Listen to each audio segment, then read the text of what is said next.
once was a stock that put to sea. The name of the stock was GME. The price blew up and the shorts dipped down. Hold my bully boys, hold. Soon may the tendy man come to send a rocket into the sun. One day when the trading is done, we'll take our gains and go. She had not been 2 weeks from shore when Ryan Cohen joined the board. The captain called all hands and swore he'd take his shares and hold. Soon may the tendy man come to send a rocket into the sun. One day when the trading is done, we'll take our gains and go. Before the news had hit the market, Wall Street bets came up and bought it. With diamond hands, they knew they'd profit if they could only hold. Soon may the tendy man come to send a rocket into the sun. One day when the trading is done, we'll take our gains and go. No deals were cut, no shorts were squeezed. The captain's mind was not on greed, but he belonged to the artist's creed. He took the risk to hold. Soon may the tendy man come to send a rocket into the sun. One day when the trading is done, we'll take our gains and go. For 40 days or even more, the stock went up, then down once more. All gains were lost, it was looking poor, but still those traders did hold. Soon may the tendy man come to send a rocket into the sun. One day when the trading is done, we'll take our gains and go. As far as I've heard, the fight's still on. The short's not squeezed and the gain's not won. The tendy man makes his regular call to encourage the captain, crew, and all. Soon may the tendy man come to send a rocket into the sun. One day when the trading is done, we'll take our gains and go. Soon may the tendy man come to send a rocket into the sun. One day when the trading is done, we'll take our gains and go. Welcome to the Dire Wolf Show, where we believe that America is exceptional and that our constitutional rights should never be infringed. I am Dire Wolf. On our show, we bring you the truth and debunk fake news. If you love laughing at the insanity of the regressive left, sit back and relax. Boy, do I have a show for you. All right, Dire Wolf will be live in 3, 2, 1. Welcome back, Wolfpack. Not your financial advisor, Dire Wolf here for our weekly news recap. Behind Enemy Lines on YouTube. Actually, we are on YouTube. Where speech is not free, and the truth is about us. I had to check because, it's kind of a precarious situation. Alongside me is my not your financial advisor, Fox Trevise. How you doing, buddy? Pretty great. I got a pretty big show today. A lot of exciting events that happened this week that I'm excited to tell you all about. Same here. So let's get straight to that. We're going to just zoom right through, thanking all of our sponsors as you make this show possible. This is your fault. Kaylette, Ori Main, Nathan, Cameron, Tetris Freak, Slowpoke, Thundra Erican, who I hear is female, unverified, and White Lion. Also special thank you to Timberwolf for your donations and boosting us on the Discord. Please like, share, subscribe. We are not long for YouTube. We did receive a copyright strike, at least one for content recently. But, as you know, YouTube is gunning to get rid of people like us because we are not what's the word? We're not establishment. We're not establishment. Not establishment. There you go. Yes. You're definitely not child friendly, but that's not why they're banning us. That's not the reason. So we got an open funding comment here. Do we? Oh no, that's left over from last week. The opening funny comment is the entire first section, which is, you guys know what it is. It's Game Stonks. Game Stonks. Game Stonks. Alrighty. Well, you guys knew we were going to be talking about this, so we really have kind of just give you a little preview of the show. It kind of broke this up into two main sections, just because there was really large stories this week. So the first section will be obviously Game Stonks. And then the second section will be more centered around stories that have to do with Joe Biden's coming for you. He's gonna. They're not. It's not just like a story anymore. They're coming for you. So that's kind of the outline for the show tonight. What to expect. But first, we will talk about Game Stonks. So as you guys all know, it's going to the moon. What's going on with GameStop? It's going to the moon. Got to have those diamond hands. No paper bitches. What does it all mean? I don't know. Well, actually, I do know, and I'm going to tell you guys all about it. So, the story about GameStonks is both simple and complicated at the same time. It's relatively easy to explain what is going on, but the deeper level, kind of the financial mechanics of Wall Street and how does stock trading work and all that stuff, that's a lot more difficult to understand. And so we're going to kind of go through the high level first, and then I'll get into a little bit more detail on some of those deeper level mechanics. And then we're going to go through all of the crazy fallout from the elites and all of their reeing and breaking laws, allegedly, and just doing everything that they possibly can, supposedly making the government work as intended to ensure that it screws you over. So we'll go through all that. That part's yours, Dyer. Yes, it is important to remember that the context of this story is taking place in the last year. The elites have forced thousands of small businesses to shut down during the lockdowns. Those businesses that were bold enough and had the audacity to survive saw their livelihoods burned down to the ground by Black Lives Matter and Antifa. BLM had the full backing of the corporate America, particularly being sponsored by the Fortune 500. As a result of this, mega corporations like Amazon and Walmart have boomed. They thrived in the COVID environment, while mom and pop's stores were burned to the ground. The richest people have gotten richer, while everyone below them is not only poorer. They've had little they had destroyed and no ability to make money anymore. All while Wall Street is on record highs. Yes. They are profiting when everyone else is suffering. Yeah, so somehow we're in the midst of an unprecedented financial collapse from a supply chain standpoint, where distribution networks of food are breaking down, distribution networks of electronics and other real stuff, real physical things that you can put your hands on. The supply chains for those are all completely fucked. All the manufacturing's fucked. It's all ruined. And somehow Wall Street is up at I think the Dow is back up at 31,000 again this week. And so somehow record highs for them, even though, the underlying real economy that we all live in isn't seeming to reflect that golden era. And let's not forget even more of the government's actions during this. Of course, the government actions include them doing the lockdowns in the first place.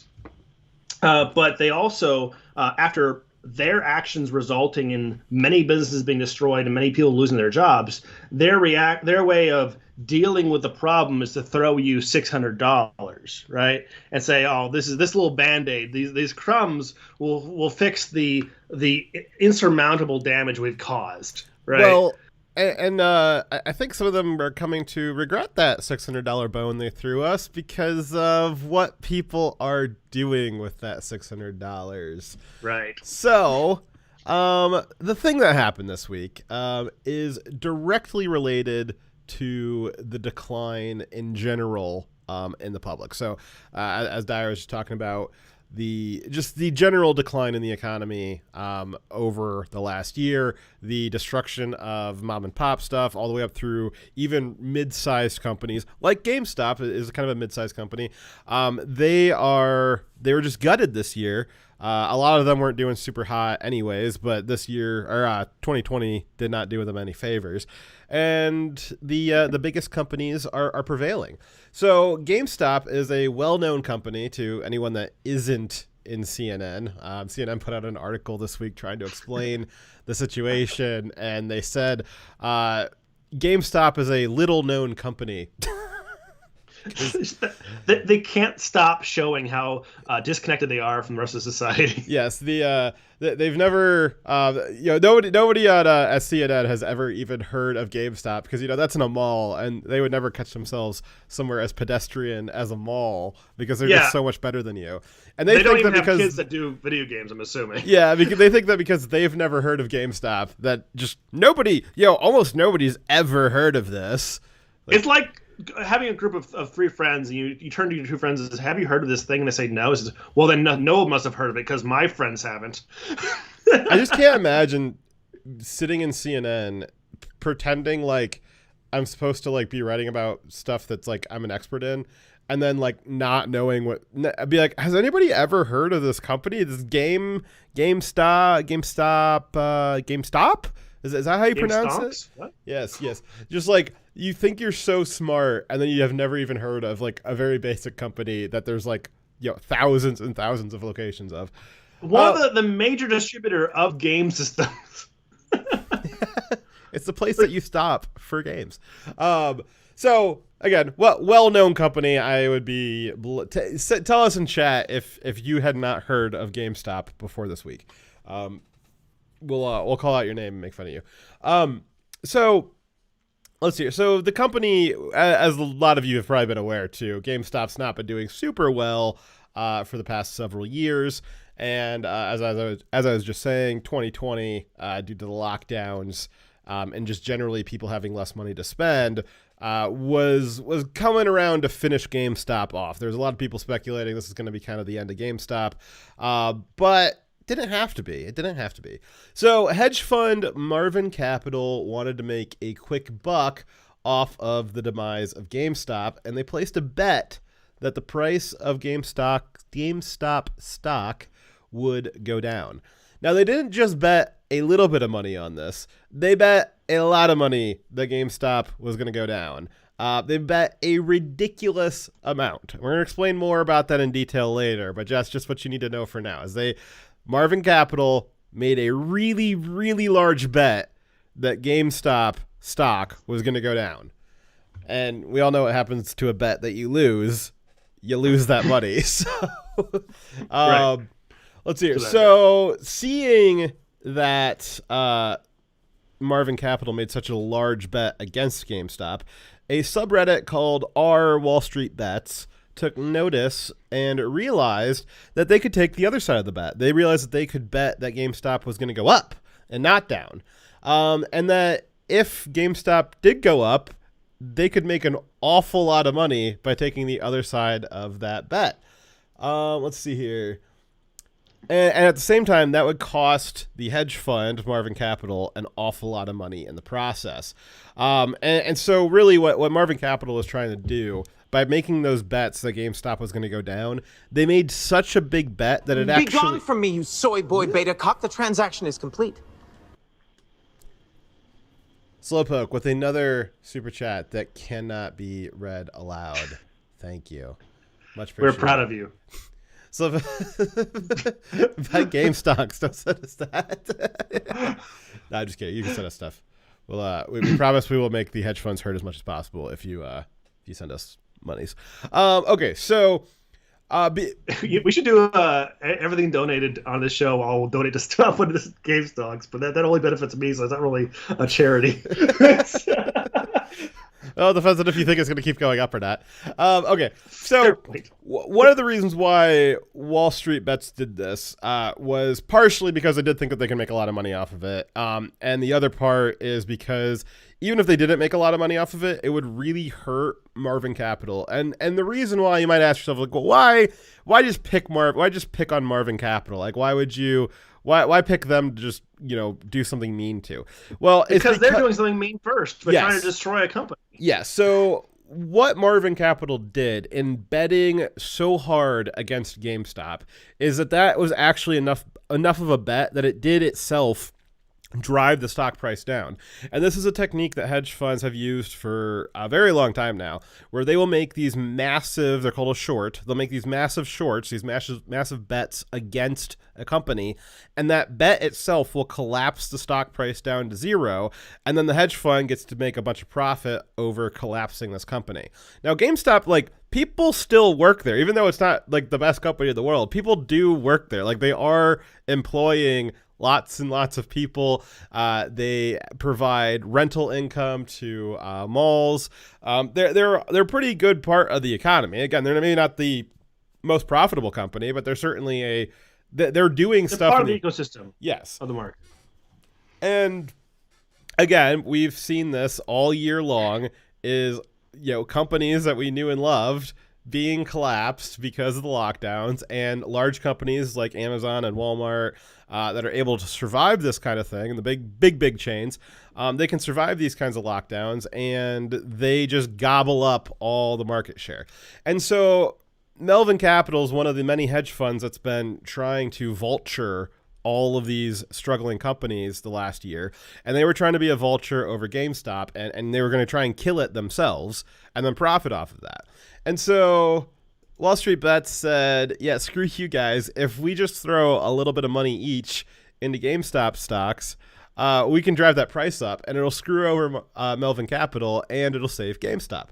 So that's what they did. They have been working on this for several months, but a lot of that came to fruition this week. And to the shock and horror of Wall Street, it seemed to be a plan that worked. I want to point out also, both individuals here just made a transaction, right? So the Marvin Capital, why would you do that? has been on the other side of this bet before. They've made investments just like all the people from Wall Street's Bets has done. There's nothing illegal about taking the other side of the bet. The big hedge funds have done both sides, betting that a company is going to do well or betting that a company is going to do poorly. And then so there's no difference between legality between what they've done, and you can't say there's a difference in morality either. Well, actually, you could say there's a difference, but you can't say that Wall Street Bets is worse if you're trying to say that they're malicious in what they're doing. Well, I think that Marvin Capital is being malicious in trying to destroy companies. In fact, this is a company a hedge fund that has destroyed companies in the past many times, and this is one more on their list. So there's nothing legally wrong with what Wall Street Bets has been doing. So anyways, after running the stock up from about $4 a few months ago to $60 last week, this past week saw it shoot up to around $350 per share, with some spikes as high as $480. The reason this has caused so much panic on Wall Street is that because that bet that Marvin Capital made is coming due soon, and they are currently on the losing side of it. They're going to pay money, not gain money, a lot of it. Just how bad are they losing it? Well, 1 month ago, Marvin was managing $12 billion. Today, they're managing around $2 billion. But the ride is not over for them. The more GameStop increases, the more losses they incur. And Marvin is not the only hedge fund that's on the hook here. It is estimated that hedge funds lost about $80 billion in January alone just in bad short bets like GameStop. Sorry. Oof, that's a lot of billions. Yes. We'll explain too in a little bit here is the way the business media and the way that the hedge funds and some members of the government are trying to trick you to report this is by saying that 80 billion is just gone. This isn't like a financial crash, not yet. This isn't like in 2008 where all that money just kind of disappeared. This money was transferred, the $80 billion that they lost that because that $80 billion was transferred back into buyers like Wall Street Bets who bought the other side of that bet. So unlike a regular crash, in a short squeeze, which is what this is. And again, we'll get more detail as to how kind of the mechanics of this works a little bit later in this segment. But during a short squeeze, the money that the short loses, the money that Melvin and the other hedge funds lost, that money doesn't just disappear. It's actually going out to other people. It's going out to the people on the other side of that bet. You know, it's just like you go to a casino, you put it all on black and it comes up red. Well, your money doesn't just disappear. It goes to the guy who bet on red. So like that money didn't just, now if both of you put it on black and nobody won, then that money does disappear. But this isn't like that. This is somebody else actually won the other side of that bet. So, just to be, I think the best way to get a handle on how serious of a situation this is and how much this is hurting the elites. You need to only look at how much the establishment is trying to smear what's going on here. It's really telling how aggressive the establishment has been responding to this situation. It's really telling that by their aggression, how much this is hurting them, which is why I love it. So let's see here. So we got right off the bat here, we got CNN with this just great article. It's full of a lot of great information. Their article is How Trumpism Explains the GameStop Stock Surge. Oh my God. Because everything has to be Trump, right? So everything that bad that happens to the elites, it's got to be related to Trump. It can't be them screwing themselves over or just, the weather was warm that day or whatever. It's always Trump. Trump is the monster under their bed. It is the monster in their closet. It is Trump is every time it rains, it's Trump's fault. Every time their stock goes down, it is Trump's fault. Everything is Trump's fault. If they stub their toe. This is what I see. When I see this title, what it makes me think is, how when there's people who are not very smart, but they know one thing, they try to always guide the conversation back to that one thing that they've practiced, that one thing that they know, right? Yeah. So it seems like these journalists who were hired during the age of anti-Trump, Orange Man bad, and that's all they know, that's all they've practiced for 4 years. Any story they come to, they look at the lens of how can I bring this back to what I know? That the Orange Man is bad. Yeah. It's just, oh my God. So, which I don't have this one pulled up here, but this one's your part. I'll pull this up while you're. Okay. So the next story from CNN is titled "The Forces Driving the GameStop Rebellion." An article which starts out with the sentence, "Stop the steal. Trumpist insurgents shout as they rampage through the U.S. Capitol on January 6th, referring to what they falsely claimed as a rigged election." Now, I know what you're wondering. What does the title of "The Forces Behind the GameStop Rebellion" have to do with the riot at the Capitol? And the obvious answer is nothing. But again, these guys don't know how to report on stocks and GameStop and what's going on with short squeezes and such. They don't know the topic, so they're just going to go back to what they know of Orange Man bad. Well, and it also, linking this into their CNN, especially their coverage of what happened on January 6th, they're saying that was the spearhead of representative of 74 million Trump voters that all wanted to violently overthrow the Capitol and murder AOC, and that they're all racist, even the black ones, that this is what they're trying to relate people buying a stock. They're trying to relate that if you bought a stock this week, then it's the same thing as storming the Capitol and trying to kill AOC.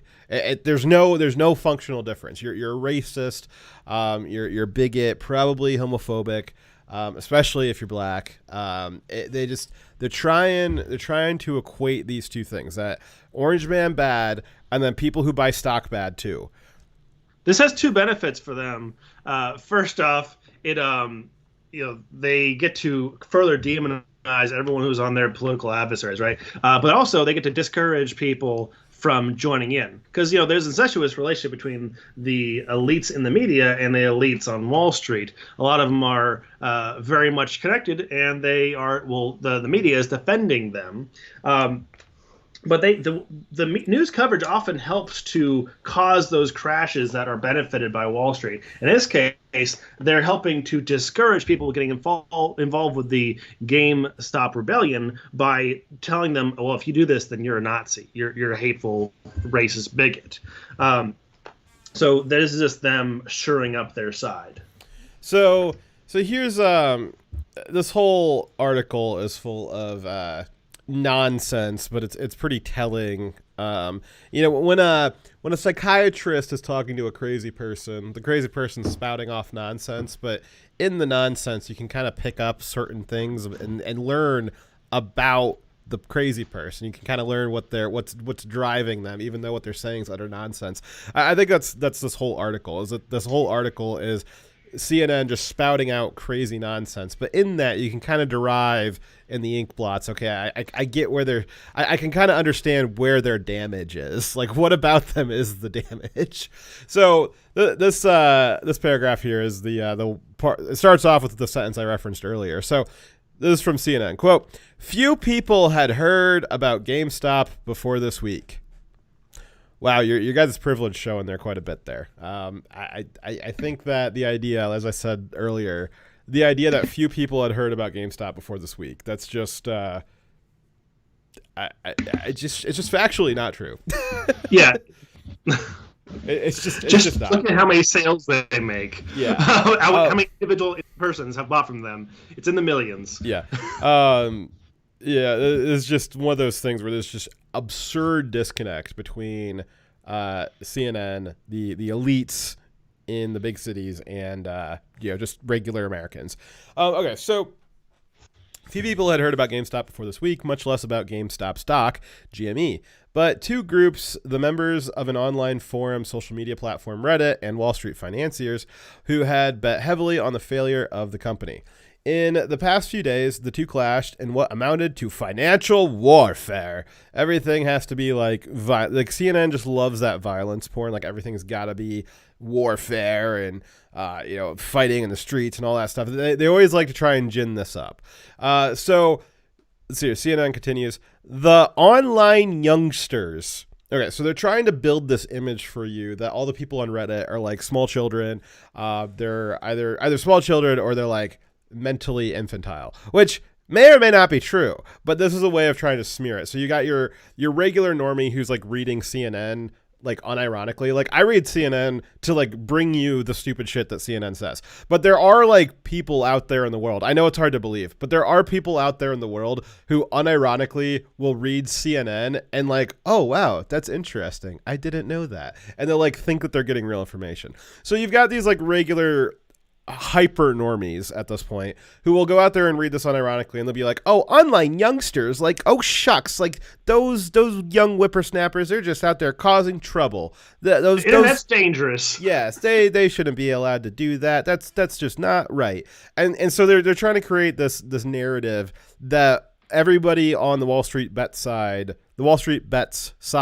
of the market right now, that we're all a bunch of young idiots. Now we might be young, we might be idiots, but what we're doing isn't that stupid. And you could tell they keep trying, all the various media outlets keep trying to say this is really stupid to go against the Wall Street. But I don't know, Wall Street seems to be hurting pretty bad. They lost $80 billion that was directly transferred back to the people that bet against them. That doesn't sound that dumb to me. If you could trick Wall Street out of $80 billion and just have it directly go back to the people, I don't know, that sounds pretty smart to me. What do you think, Dyer? I think that this is coming from majority the party that is really for redistribution of wealth. But doing it by stealing it from people and then redistributing it that way. Whereas this is redistribution of wealth through a legal means where someone just made a bad bet and then took a bunch of money from the rich elites who made a bad bet, and it went to a bunch of average people who made a good bet. And if the companies that we're going to be talking about later on hadn't stepped in to stymie the situation, I think that it would have been perfect. I think that it worked out just morally how it should have worked out. They made you can't penalize someone for being on the right side of a bet. Well, and so it's kind of the lie of socialism, right? So this idea that we're gonna redistribute the wealth, that's the great lie of socialism and communism. When the reality is that they're trying to concentrate it. And what happened this week actually deconcentrated the wealth a little bit. Not nearly as much as what might be necessary. It wasn't through brute force government regulation. It was through just regular good old capitalism, just the market buying and selling. And it actually deconcentrated a little bit of the wealth through a proper mechanism this time. If they're being honest, they should be praising this, but this kind of shows that's not really what they want. Yeah, the goal of communism is to concentrate all of the power and the wealth, and then we're all just equal in our poverty. Yeah, it's not to raise people up, it's to bring everyone down except for a small minority of people at the top who are going to then be very, very uber wealthy. Now, are we going to talk about it later on? Never mind. We'll keep reading. You just put a note at the bottom if you got stuff that you want to get back to. I'm sure we will get to it though. Okay, so then you had a bunch of other just media just smearing. So one that was interesting to me was TechCrunch. You would think that TechCrunch is like about technology is good and the internet's great and all that stuff. TechCrunch put out an article talking about the GameStop stock clusterfuck. Like they said, fustercluck. But it's incredible that you would have a technology newspaper or a media outlet that is upset that a bunch of people on the internet figured out how to get money out of the stock market and how to beat Wall Street. And there's, instead of saying like, this is amazing, like this is great, they are saying, oh no, like this is a clusterfuck. Like, why is it a clusterfuck? I think it's a great thing. It's an absolute great thing. Another one of the lies we saw was people saying that, Dire, like I was highlighting in response to what you're looking for. It's right here. Oh, gotcha, thanks. We'll get to it. Okay, so we also had on Wednesday Discord. You guys all know Discord. Discord removed Wall Street Bets. They had their own Discord that lined up with the subreddit. They removed the Discord due to hate speech. Discord claimed it had nothing to do with the fact that the stock was rising and that Wall Street Bets was really kicking Wall Street in the teeth, which I'm realizing now how difficult it is to like verbally distinguish between Wall Street and Wall Street Bets. That was maybe a branding error on their part, but but Wall Street Bets was really kicking Marvin Capital in the teeth there, and Discord deleted their ability to communicate with each other, or at least one of the major channels of their ability to communicate with each other. And yeah, that seems a little suspect, but don't worry, Discord said it was because of hate speech, and this again is trying to build the narrative that it's not about just Wall Street Bets figured out a market exploit that Marvin Capital had overextended themselves and that Wall Street Bets could get some money out of that. It wasn't that. No. Wall Street Bets did this because they're racist, because they're hateful, because they're just like the people storming the Capitol. They're probably Trump supporters and they're white. Like that was the narrative that they're trying to build here over and over and over again from all kinds of different areas, all the different various media outlets, all the big tech platforms trying to explain that they're all racist, they're all bigots, all that stuff. And again, this is one of those times where it's like very nakedly obvious that this has absolutely nothing to do with race. Yeah, if you look at the people talking on Wall Street Bets, the channel. All people who are invested, it's across the spectrum. It's a very diverse group, but also like there's a lot of normies that are being affected by this whole situation that weren't super political before. Yeah. Right? Yeah. So there was this theory that back in 2010 time, 9-10, when Occupy Wall Street started up, for a few days there, you had Occupy Wall Street was saying, hey, we don't like the idea that Wall Street just gets to fuck over the whole economy, collapse everything out because they made a bunch of stupid bets and they lost, and then it destroyed the whole economy and everyone lost their house and everybody's dad lost their job. we don't like that you guys got to do that, and you got a giant taxpayer bailout, for all your troubles there. And that was what Occupy Wall Street started out as. And for like the first 3 days of Occupy Wall Street, I certainly supported the idea. And then Occupy Wall Street turned into a identitarian, clustercluck. Where it became about like white privilege and racial groups and all this kind of crazy, all the crazy SJW nonsense that we've seen building and building and building the last 10 years. And there's this theory that Wall Street kind of seeded the idea of identity politics. They gave the population the idea of identity politics to try and get the focus off of Wall Street, to turn it from this is Wall Street elites causing us problems to it's white people and each other that are causing us problems. And they created 10 years of infighting amongst the population instead of focusing on Wall Street being the problem. And so you see this situation, this Wall Street bets, it's being called, the Occupy Wall Street 2.0, where instead of going and being an idiot and standing in front of a building with a sign in New York, you actually did something that hurt Wall Street, and you actually took some money from them in a legal way. And they're actually really pissed about it. And so people are calling this Occupy Wall Street 2.0. And again, it's pure. It's purely going at the things that Wall Street does poorly. We couldn't get the government to regulate out the Wall Street from making these really risky bets that have the potential to collapse the entire economy again. So Wall Street Bets was like, well, if the government's not going to regulate them from doing that, then we're going to bet against it and we're going to screw them over. If the government won't regulate them from stopping to do that, we'll just make sure that they stop doing that, because we're gonna make sure that they realize that's a risky position that they can lose. And so now you see again that conspiracy theory that 10 years ago Wall Street gave the population identity politics to try to distract from them. We're seeing that again, where this was a pure financial movement targeted at Wall Street's corruption and the crazy things that they're allowed to do with the economy that you're not allowed to do. And now you've got the media again trying to turn this into an identity politics thing, saying, well, it's about hate speech, it's about white supremacy, it's about insurrection and all this stuff that it's not related to. They're trying to do the same thing over again. This is coming from the same people who have been telling us that our entire country and capitalism itself and the system, our capitalist system, is built upon racism and is white supremacy is ingrained in it. As we'll find out later, apparently the entire economy is based on GameStop stock. Right. Western civilization itself pivots on GameStop. Yes. So they say that our system and Wall Street and our entire history and government is built upon racism.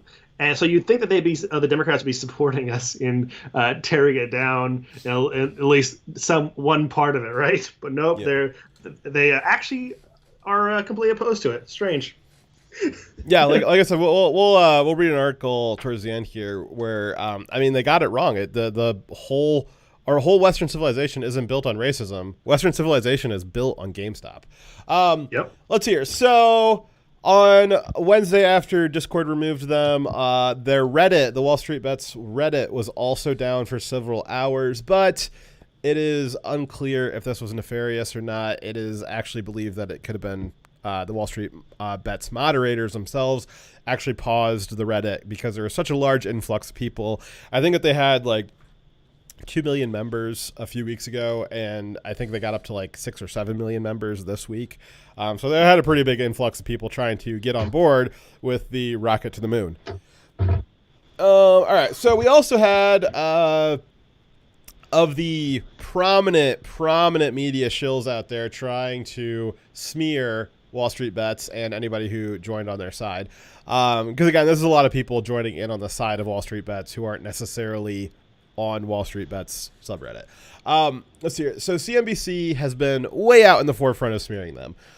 They have continuously called, as have a lot of other media outlets, but CNBC has been the worst, continuously called the people doing this unsophisticated. They're unsophisticated traders. They just try to smear them as dumb idiots, which Wall Street Bets, if you go to their subreddit, they will proudly proclaim that, yes, they are a bunch of idiots, which is probably just a cover for how smart the thing that they're doing actually is. Okay, so CNBC's also continued the narrative that this is somehow linked to the Capitol riots and that it's possibly Be gone racist. from me, you soy boy beta cock. The transaction is complete. Remember, there was a video of a CCP business mogul bragging about how they use the stock market to control the American government. I thought that all these media outlets were just demon-possessed, but now I realize they're just Chinese shills. GameStop is it's a buying GameStop is a Russian collusion narrative against China. That's what I think. Yeah, so they actually had CNBC. We're going to watch some clips in a little bit here of some of the interviews that they had, but they were really shilling hard for Wall Street this week. They had one of their guests was a former Security and Exchanges Commission agent. And she was saying this is basically the same thing as the Capitol riots. Again, the Capitol riots that the Democrats want to create a new Department of Homeland Security that will go after Trump supporters because of the Capitol riots. And you've got a former SEC chairman saying, well, I think that people buying a stock is basically terrorism worthy of being investigated. And buying GameStop is the same thing as storming into the Capitol, killing a Capitol police officer, and stealing Nancy Pelosi's lectern. That's that's basically when you buy GameStop. That also means you support all those things. Let's see here. You can read that part there. All right. So they've also, one of the lies they've been making is implying that the hedge funds that are being attacked. Why would you do that? Pensions. What? Slowpoke gave us $2. Thank you, Slowpoke. And thank you for the $10, Triumvirate. And thank you, Ater Lupus, for the $5, who says that he's late. Once again, hello, Dire and Fox. Hello, Ater Lupus. Thank you. Thank you, all of you. And thank you, Slowpoke, for the previous $10 that had an unreadable sentence attached to it. Thank you. Yes. Let's see here. Slowpoke gave us $2, though, with something that looks like I can read this time. It says, we can remain retarded longer than they can remain solvent. Yes, so we will get into, that gets into some of the deeper conversation that I'll have towards the end of this segment about some of the mechanics of what is actually going on in the market that is causing this. Like, what is the actual nitty-gritty of it?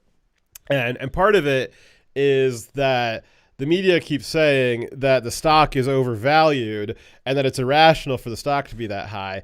And everybody on Reddit is like, yeah, but like, even if it's stupid for us to hold it at this height, we can remain stupid for longer than Marvin Capital and the other hedge funds can remain solvent, because the longer Reddit holds their stock and doesn't sell it at the high price, the longer that high price stays where it's at, and the more and more and more money it costs all the hedge funds. So again, like they said, that's been a quote that's been running around. What Slowpoke just said is that, we can remain retarded for longer than you can remain solvent. We can remain irrational for longer than you can hold out paying for your bad bet.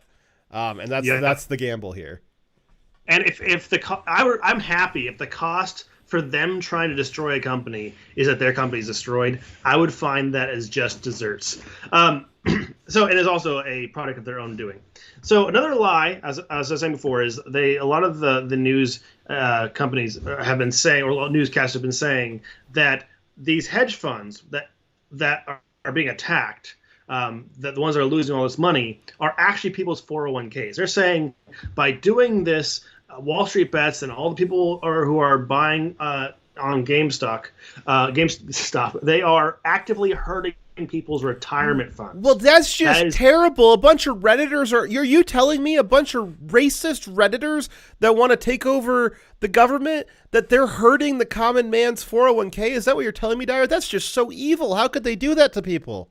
Yeah, they're trying to make people who have pensions and people who are retiring fearful that if this continues, they're going to lose all their money. However, this is one giant retarded lie that you'd have to have no understanding of 401ks or retirements or pension investments, and also possibly no understanding of stocks to believe it. But they actually are hoping that people normies don't actually know enough about these things to believe that Wall Street Bets is really doing this. Yeah. But the kinds of hedge funds, these hedge funds that are doing these short bets, they aren't 401ks. You can't have a 401k that way. That's not how 401ks are set up. No one's pension, not a single person's pension, and not a single person's 401k is wrapped up in with accounts doing these kinds of transactions. Yeah, these are high risk, high reward hedge funds, which is fine. But the way that the way that these different funds works is that they've got risk ratings. And because of government regulation, you are not allowed to host a 401k in a risky fund. And a risky fund, if you're not allowed to do it, like funds that hold 401ks, they have, by law, restrictions on what kinds of transactions they can do. And they're not doing these crazy bets the way that Marvin Capital was. So this... And CNBC knows this, right? So there's a whole bunch of stuff that CNBC has been saying and doing this week that they know is just absolute, completely made up, just totally fake, completely the opposite of what the truth is. And it's stuff that's easily verifiable. And so it seems pretty obvious that they're just lying about it. You had Triumvirate a few minutes ago, his quote, talking about that. CCP says that they're using the stock market to control American government, and that these media outlets are just basically the demons possessed shilling for him. It's absolutely true. There's nothing. I can't believe. Well, I guess I can, but the extent to which the media has prostituted itself for everybody but the people it's supposed to be serving, which is the public, is just completely ridiculous. It is just such financial propaganda on CNBC this week. It is indescribable how much they're lying. It's hard. It's very possible a lot of the people that own these media companies are in some way invested in these companies or these hedge funds. For them to be this gung-ho about defending them and using such obvious lies, I'd have to assume there's some sort of relationship. But then once again, so this goes into that narrative where they have their passive viewer is watching this and thinking like, well, man, I don't want my 401k to get destroyed by a bunch of young racist Redditors. That's awful. That somebody should stop them. And then they'll call their congressman, and then that's going to give Congress the mandate that they're going to be able to regulate something. I don't even know what the hell they would at this point, but that's what the media is trying to do. It's trying to gin up this kind of, again, going back to everybody right now is focused on Wall Street. They're saying, no. Wall Street's doing something wrong. We're focused on them like a laser.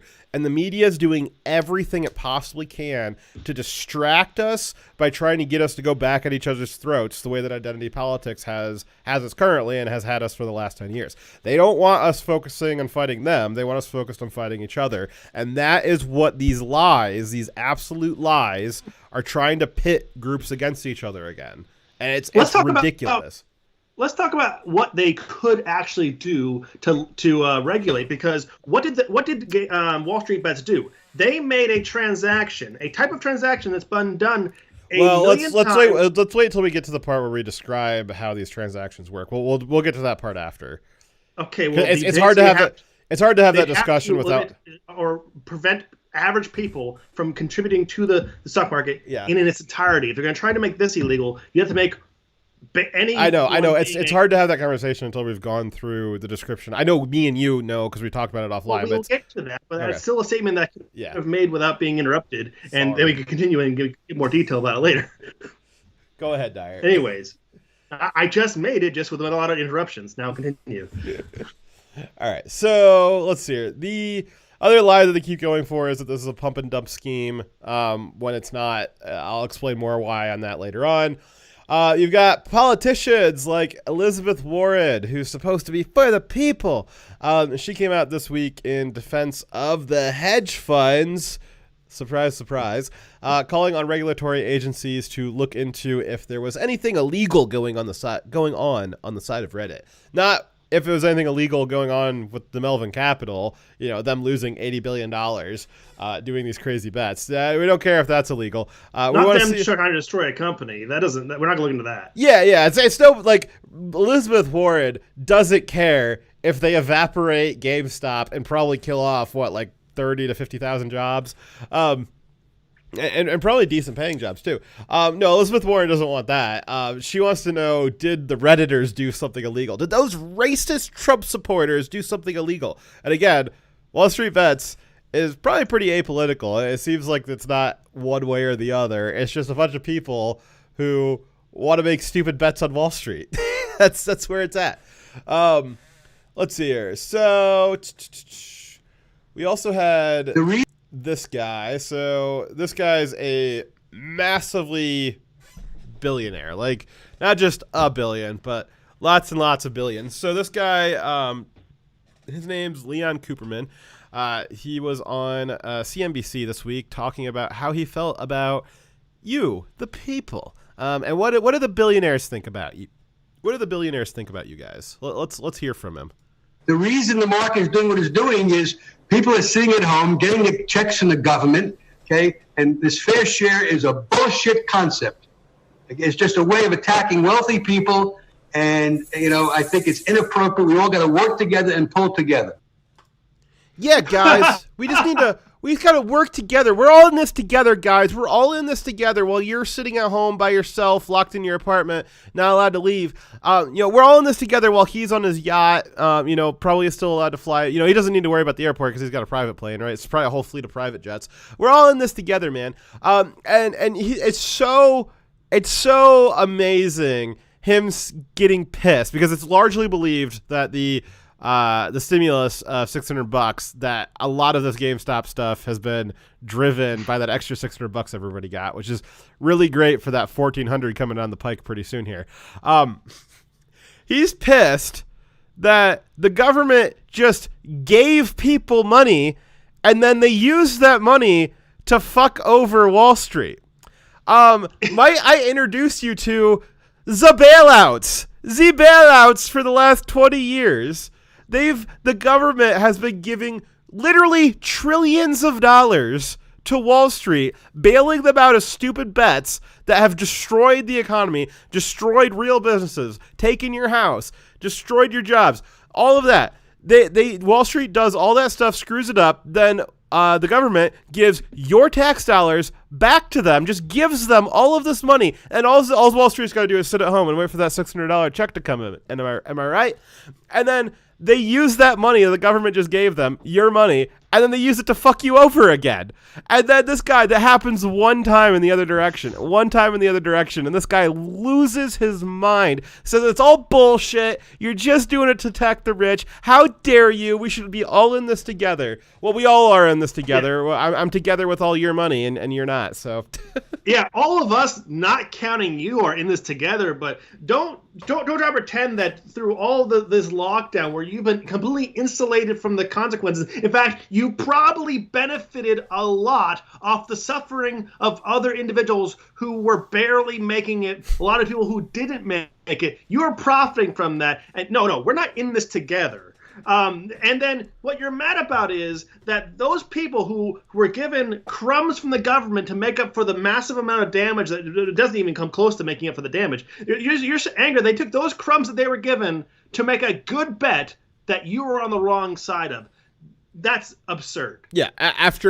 Once again, you guys might think that the mortgage-backed securities after 2008, when those all went belly up and the government had to bail them out, you might think that they didn't do that again, right? That Wall Street would have been like, wow, these mortgage-backed securities are kind of risky. We should probably not do that again. They did it again. They used all of the money that the government bailed them out with, and they rebuilt the whole scheme with mortgage-backed securities. They have a different name now, so you might not have heard of them, but they rebuilt all of them. They actually have more mortgage-backed securities now than they did at the peak of the 2008 crisis, and guess what? They're just as risky as they were in 2008. The only reason why they haven't gone belly up is because they've been better at keeping the cash flowing through them with lower interest rates.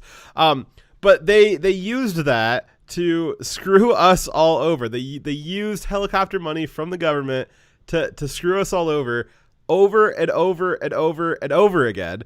And we do that to them one time, and legally too, and with just a few crumbs that the government gave us. and they lose their mind. They lose their mind. Just people did this with $600. Wait till they get $1,400. So that's probably gonna be a lot more because it wasn't just GameStop. There's other stocks that Wall Street Bets was also doing the similar thing you're going to be discussing later. But man, it is pretty rich for them to complain. They, on a daily basis, play a high-risk game with our entire economy where if they mess up, or even if they're successful, if they mess up, they can crash our entire economy. If they are successful, they might just destroy businesses as they go and profit from destroying their businesses. But then if they fail, they are completely insulated from the consequences. They get bailed out, and they may have lost the game, but they lose none of their money. They get to survive and get to continue playing that same high-stakes game into the future. And they will never stop doing that because they have no risk. Why not play the game? Because I will lose nothing. It doesn't matter that when they lose, everyone else suffers. Be gone from me, you soy boy beta cock. The transaction is complete. No message. Well, thank you, the infidel. I think that you actually typed that out to be ironic, but I appreciate the $20. Much appreciated. We always appreciate you. If you have something you'd like to say, you can type it in chat and I'll read it out. Dire, would it surprise you to know that they're already discussing bailouts for Melvin Capital and the other hedge funds that got caught with their pants down in these short positions? Would it surprise Not at all, because that's why I brought it up. Yeah, so that story is kind of intermittent right now. We'll definitely be keeping track of this because this is far from over. This is just like the start of it. This is not anywhere close to the end of it. And as we'll talk about later, this is a process that's repeatable. So other hedge funds that try to do these large short positions, they are susceptible to the same kind of, I won't call it an attack, the same kind of response from the people. So they're already talking about if they want to do a bailout because $80 billion is a lot of money to lose. But again, that money went right back into the economy, into the taxpayer. So I don't really. I think it's one fair and square. I don't see why we would do a bailout. But then again, I don't know why we would have given the airlines $70 billion last year as part of COVID relief, because as we all know, airplanes getting $70 billion when we're not allowed to fly, that seemed to make sense, right? That was going to definitely help with COVID. Hey, Fox, this is why I look at it. I see Marvin Capital using its great amount of wealth to attack a company, and then a bunch of people individually deciding to make a payment of maybe $600, maybe more, but whatever they could afford to save that company. They're standing between GameStop and Marvin Capital as a big shield, protecting the company from being destroyed. In fact, they probably infusing that company with some extra much-needed money to survive. Yeah, so you said some other stocks were wrapped up in this too. Yep. Which, again, this is a much bigger story than what we can get through, and even the hour or so that we're going to give it. But some of the other stocks are AMC that were also massively shorted, and similar things happening to these stocks. And the AMC, I know that they were able to use the gains to get out of a bunch of their bad debt that they had. Obviously, AMC has been struggling with the lockdowns this past year, and so they had to take out a lot of debt. And then the increase in the stock price actually helped them get out of some of that debt. So they should be stronger after this is over. Which, again, is just a byproduct of what's going on here. When you don't have massive hedge funds who do nothing but move money around, they're not making a product, they're not doing anything, they're just moving money around, and they're using that giant wad of money to slap other companies across the face until they die. And Reddit decided not today. Okay, where are we at here? So we also had people coming out in force against what was going on. The CEO of the New York Stock Exchange said that they're going to start looking into social media buzz as a market manipulation tactic, and that there could be consequences if there's social media buzz around a particular stock. Are you kidding me? Which is absolutely hilarious because, again, so they're continuing to suggest, again, New York Stock Exchange, politicians, the media, they're trying to imply that it's somehow illegal to talk about a stock, right? And if it's illegal to talk about a stock on Reddit, I don't know, why wouldn't it be illegal to talk about a stock on, say, CNBC or Bloomberg or CNN Business or, well, I mean, you get my point there. I mean, they might not want to go down that road where you're not allowed to talk about a stock in public, because that would just overnight evaporate all of the business media outlets. Except for it probably won't, because as we move into the Democrat fascism, where the media is under tight, strict control and operates only in favor of the state and the elites, they'll probably just make a rule where you're not allowed to talk. The plebs are not allowed to talk about stocks, but the business media still can. That seems to be what's going on with every other topic across other spectrums in politics. So why not with the business world too? But yeah, because media people, they're a higher class than us. They have more rights than we do. They're allowed to look at evidence and know what evidence is. What was that, CNN?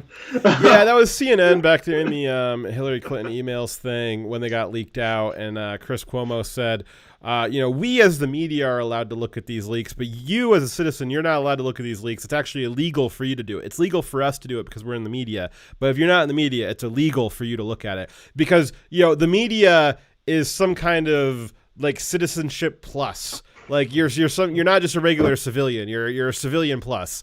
Double plus even. Chris Cuomo pretending like he has more right to classified information than the regular citizen does. Either we're all allowed to look at it or no one's allowed to look at it. It's not, there is no classification level that has the media as a rank in the classification. Now, I could be wrong. Dyer, am I wrong on that one? No, if you believe there is such a classification, then I know where some boots you can lick. Yeah, it goes, it's Majestic 12, top secret, Q, and then media, right? Exactly, okay. Just like that. Perfect. Yep. Oh my God. So yeah, they're higher class than us, and they can talk about it. There's no way they can actually within the Constitution regulate the discussion of stocks. They of course have to be outside the Constitution, which I guess the Biden administration has shown that they're definitely willing to do. So it's definitely on the table. Yes. The infidel says some animals are more equal than others. Yes. Yeah. Yes, definitely. So the biggest move was on Thursday when the trading platform Robinhood and many others suspended buy orders for GameStop, but did not suspend the sell orders.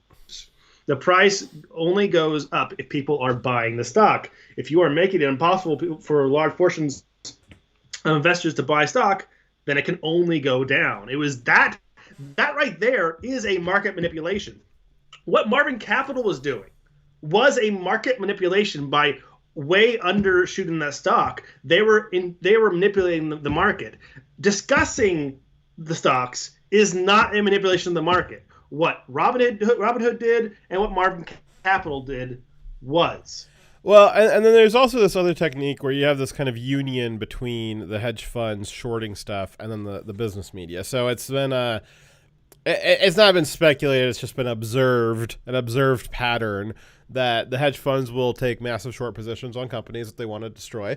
And then for the next several weeks in the business media, you'll hear a bunch of stories of, ooh, that company's not looking real good. That company's not looking real good. Well, we've got sell recommendations from our market experts. And the media drives this negative hype that is not founded in reality. It's just their marching orders from the hedge funds, and then lo and behold, the stock drops because they've created this negative hype around it. And then the people who've got a short position, people who have these hedge funds that have bet against that stock, they all of a sudden make a whole bunch of money, and then they repeat the process.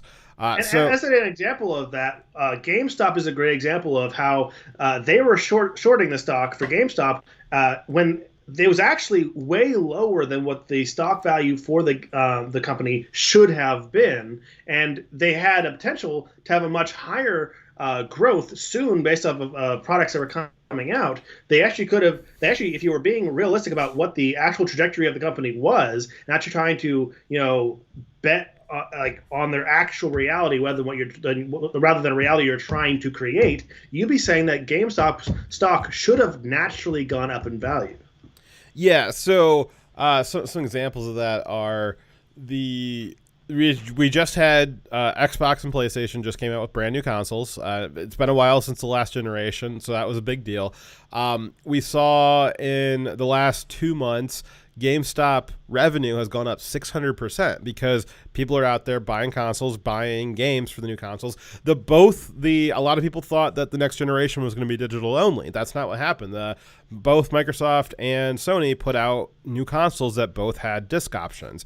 They have options without discs, but the headliners both have discs in them, which implies that at least for the next generation, which is probably going to last, probably about another 5 years. It could go as long as 10 years. I think the last generation of consoles was about 7 years. But I mean, you're looking at a good long time of discs are still very much a thing that'll be sought after.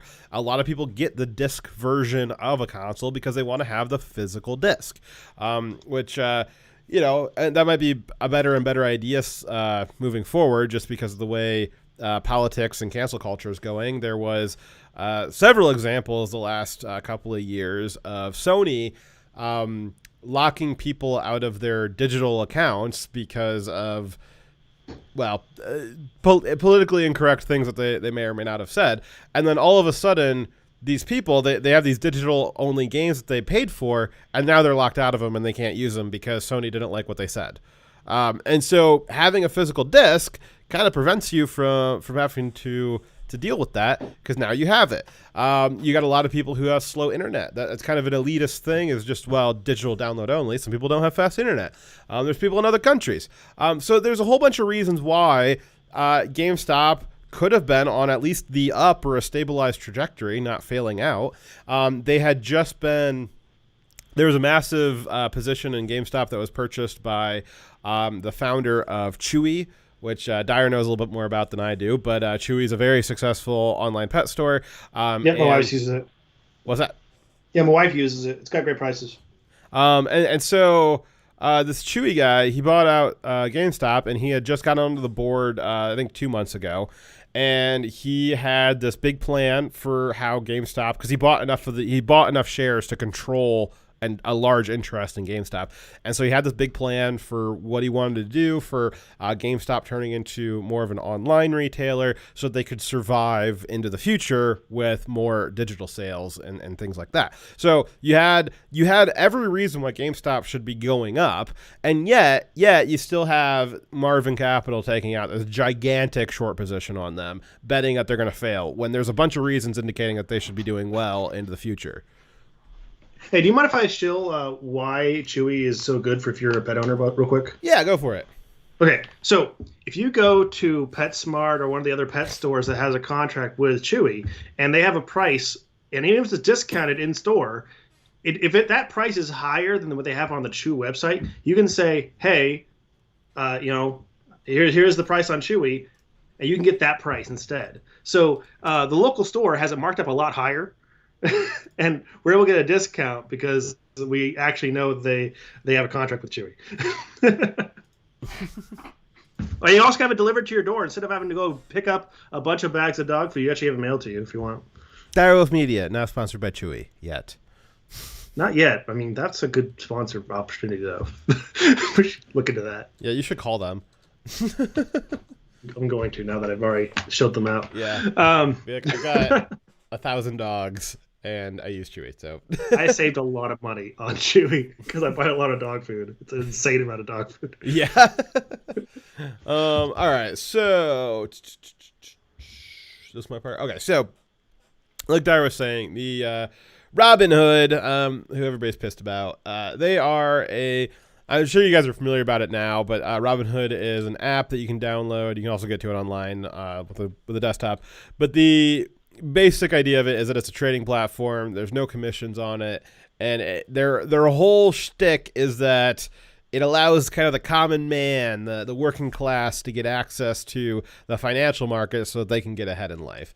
When the reality is that a lot of people will join Robinhood and then lose money in it. But that's neither here nor there. But Robinhood, even their name is meant to imply that they're for the poor masses, not for the few rich elites. And shown not to be true at all. Shown not to be true.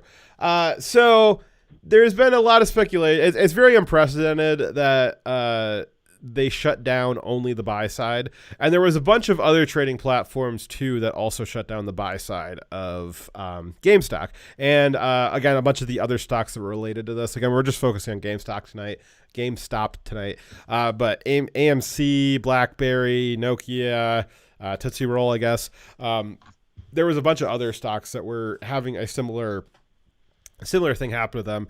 GameStop was just at the top where they were the most heavily shorted, so they were the one that everybody was focusing on. But either way, Robinhood and a bunch of other trading platforms blocked your ability to purchase stock, but they didn't block the ability to, they blocked the ability to buy it, but they didn't block the ability to sell it. If you can only sell it and you can't buy it and nobody can buy it, then the price is only going to go down. And the reason why this is unprecedented is because normally when there's a problem with a stock, if there's like high volatility, if it's going up too fast or going down too fast, it pops what's called a market circuit breaker, where trading on the stock is halted. It doesn't matter if you're buying or selling, it's just everybody's got to pause for 15 minutes. And that actually happened to GameStop several times this week, where it was going up so fast that they paused. It popped up what's called a market circuit breaker, and it paused trading on GameStop for 15 minutes. But pausing it on both sides doesn't let anyone get ahead. It just lets everybody cool off and reevaluate what's going on. When you only turn off the buys and you keep letting people sell, then the stock price is going to go down. Well, who does the stock price going down help? Well, it helps the short position. It helps the hedge funds who bet that the stock was going to go down. It's kind of an easy thing to bet that the stock's going to go down when somebody is stomping on the table, tilting it so that the stock can only go down.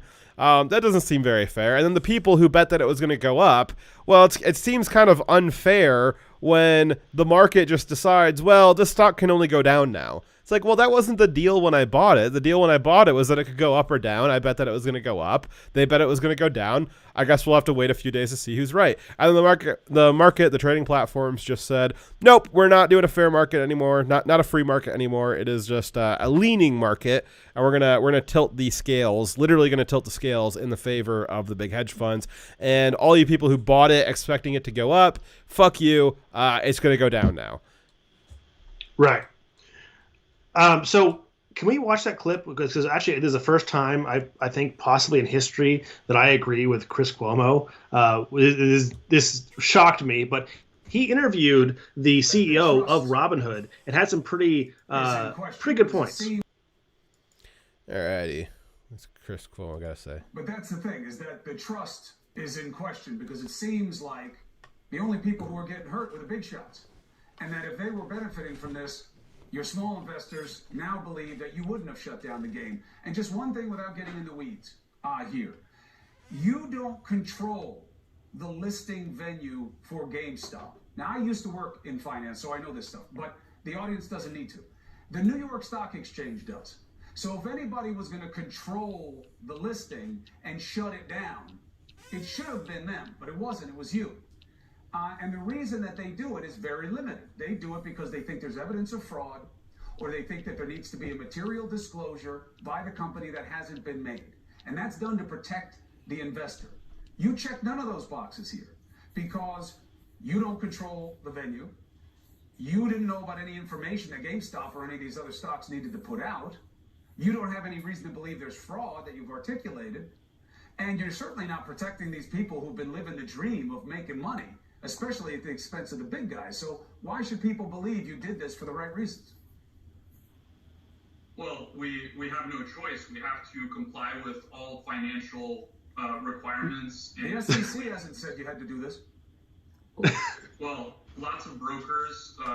Oh, brokers. So the brokers, like the people at Marvin Capital and Citadel Capital, those are the ones. Those are the brokers who are advising you. Hey, you should not let this happen because we're losing our assets. Yeah, No, the government didn't tell you to do this. Yeah, and so going through some of those connections here. So you guys heard us talk about Citadel Capital, Marvin Capital, Robinhood, all these different. So the key players in this, I'm trying to keep it as simple as possible. It branches out. It gets a little more complicated than this if you guys want to go do your own research. But the basics that you need to know, Marvin Capital, Citadel Capital, and Robinhood.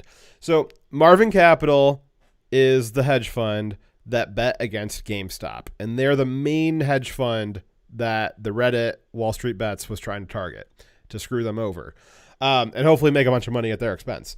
Same thing, Marvin Capital was hoping to make a bunch of money at GameStop's expense. So it's either all moral or none of it's moral, or it's all just financial. But it can't be one is good and one is bad. Decide, but either way. Yes. So it's either all okay or it's not. None of it's okay. But so Marvin Capital is trying to make a bunch of money at GameStop's expense. Then our Wall Street Bets was trying to make a bunch of money at Marvin Capital's expense. And Citadel Capital, they have a giant controlling ownership of Marvin Capital. And they also fund Marvin Capital's credit line. So when Marvin Capital made their bet, they financed it with credit. They used a credit card to make that bet, which is, if you ever gone to the casino and you got to use a credit card to buy some chips, you probably should not do that and just go back home. So Marvin Capital used a credit card. Yeah, I'm trying to use simple terms here. This isn't exactly, not an exact terminology, but trying to make it more approachable for you guys. Marvin Capital used a credit card that was backed by Citadel Capital to buy this giant bet against GameStop. And if they lost that bet on GameStop, then the losses would also go onto that credit card. And since Citadel Capital is backing that credit card, it really falls back to Citadel if Marvin Capital screws up this bet. So Reddit had Marvin Capital really bad on the ropes this week. They got, like I said, they started off with $12 billion earlier this month. By Wednesday, I believe they were down about 40%. So Marvin Capital had lost just $5 billion, just transferred off to the Wall Street Bets.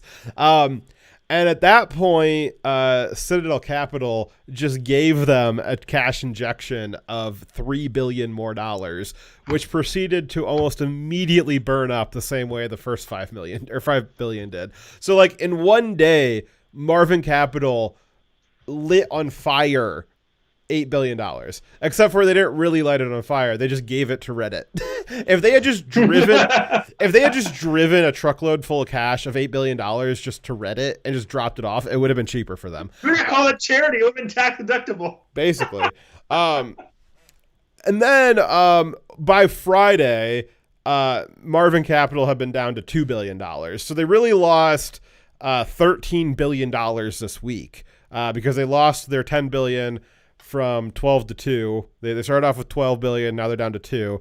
So that's $10 billion they lost, but they also had that $3 billion that Citadel gave them that they also lost. So they lost $13 billion this week, and they started off the week with $12 billion. So that's pretty not, like, I've had bad weeks before, but like that's a pretty bad week. I've screwed up stuff at work before, but not that bad. So Citadel Capital, they're the ones left holding the bag if Marvin folds. And Marvin basically folded this week. I don't have this confirmed, but from my understanding, Citadel basically just like absorbed Marvin Capital into Citadel just to try to keep it solvent. And then the reason why Citadel Capital is important in the story is not just because they own Marvin like that. They also have a very large stake in Robinhood. Oh no. So Robinhood, when they got started, one of the venture capital sources was Citadel. Citadel invested heavily in Robinhood when they got started.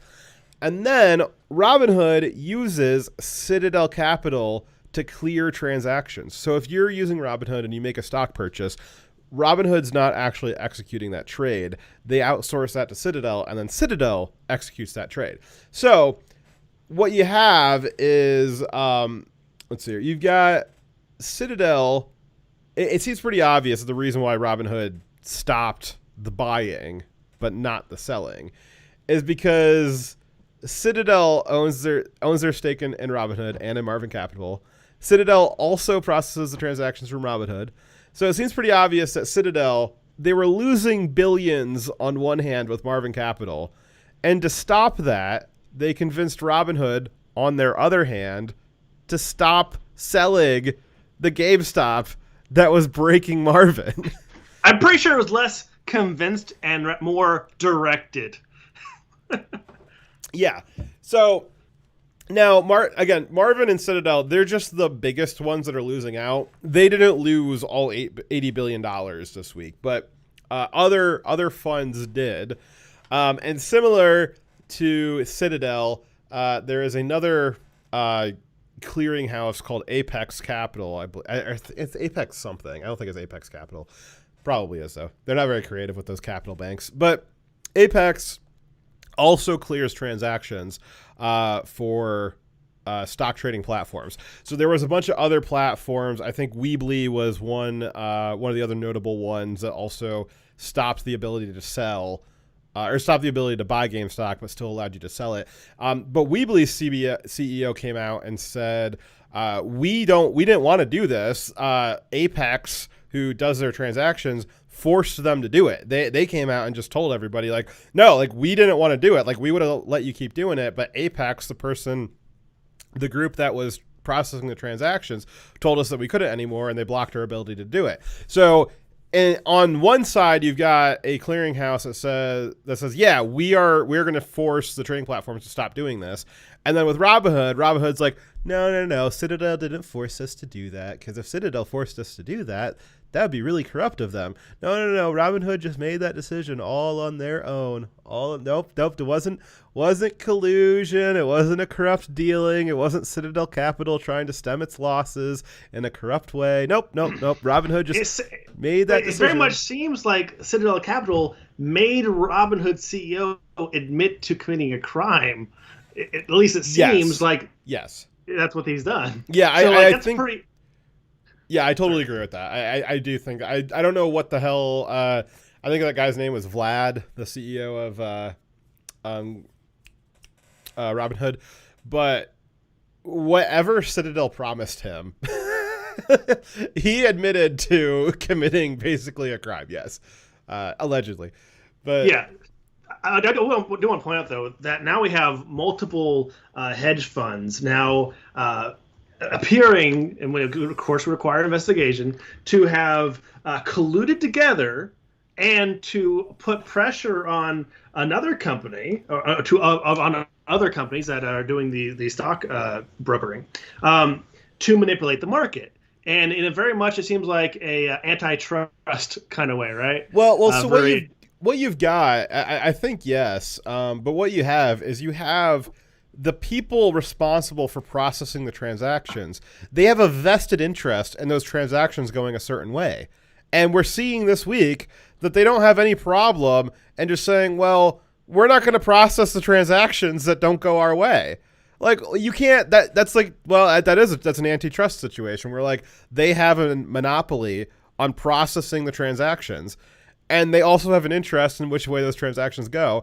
And because there's only a few of them, they have a trust. They have an oligopoly over it. They can just decide, well, we're just not gonna process the transactions that screw us over, and you all have to deal with it because there's nowhere else to go. What are you gonna do? You're gonna build your own stock market? That's what they're gonna tell us now as well. Yeah. If you got a problem with it, go build your own stock market, and you can talk about it on your own Twitter. Oh wait, we got rid of that one, didn't we? Fuck. Yeah. So again, this is an area where this is basically a public service they're providing, a service open to the public. That if they are picking and choosing who they're going to service, so they're picking whether or not they're going to service GameStop stocks. They're choosing whether or not they're going to do one side or the other. That is very much a virtual monopoly, particularly when you have companies working in concert together to all do the same thing. It's a virtual monopoly. Yeah, and so it did seem to be very coordinated because all the platforms stopped trading buys at the exact same time. But this isn't new. What's This that? kind of corruption has been going on Yes. for a long time. I know this has never been so visible before, maybe. But this kind of corruption, this kind of market manipulation is not new. It's never been punished before. And I have a very low expectation that it will be punished now. More likely than not, they're going to be bailed out and nothing good will come from this except for, yes, some shots were fired. But I think the government is not going to fix this problem because it's been a long-standing one. Yeah, so now I've seen some of the legal YouTubers, primarily virtual legality, who's got an amazing channel. I encourage you to check him out. But he's gone over this pretty thoroughly this week. He's definitely a legal resource that I trust, even though his show is not legal advice. Just as by the way, the watermark on here, you guys can't come sue us because I've had a watermark on this stream the whole time. You guys read it at the bottom. It says Dire Wolf Media does not provide financial advice, as financial opinions expressed here are for entertainment purposes only. It's also in the title. Yes. So don't go bet your house on chicken tendies and then lose it all and then come yelling at us. We'll just laugh at you. But virtual legality, they're really, really great at analyzing legal stuff. And he went through the Robinhood, like all 37 pages of the user agreement, and read through it pretty thoroughly. And what he said is, based off the contract, if you use Robinhood, you entered into agreement that at any time, for any reason, Robinhood is allowed to suspend any part of the trade that it wants. It can liquidate, so it can force sell your stock if it decides to. You can't do anything about it. It can make all kinds of decisions that you don't have any control over.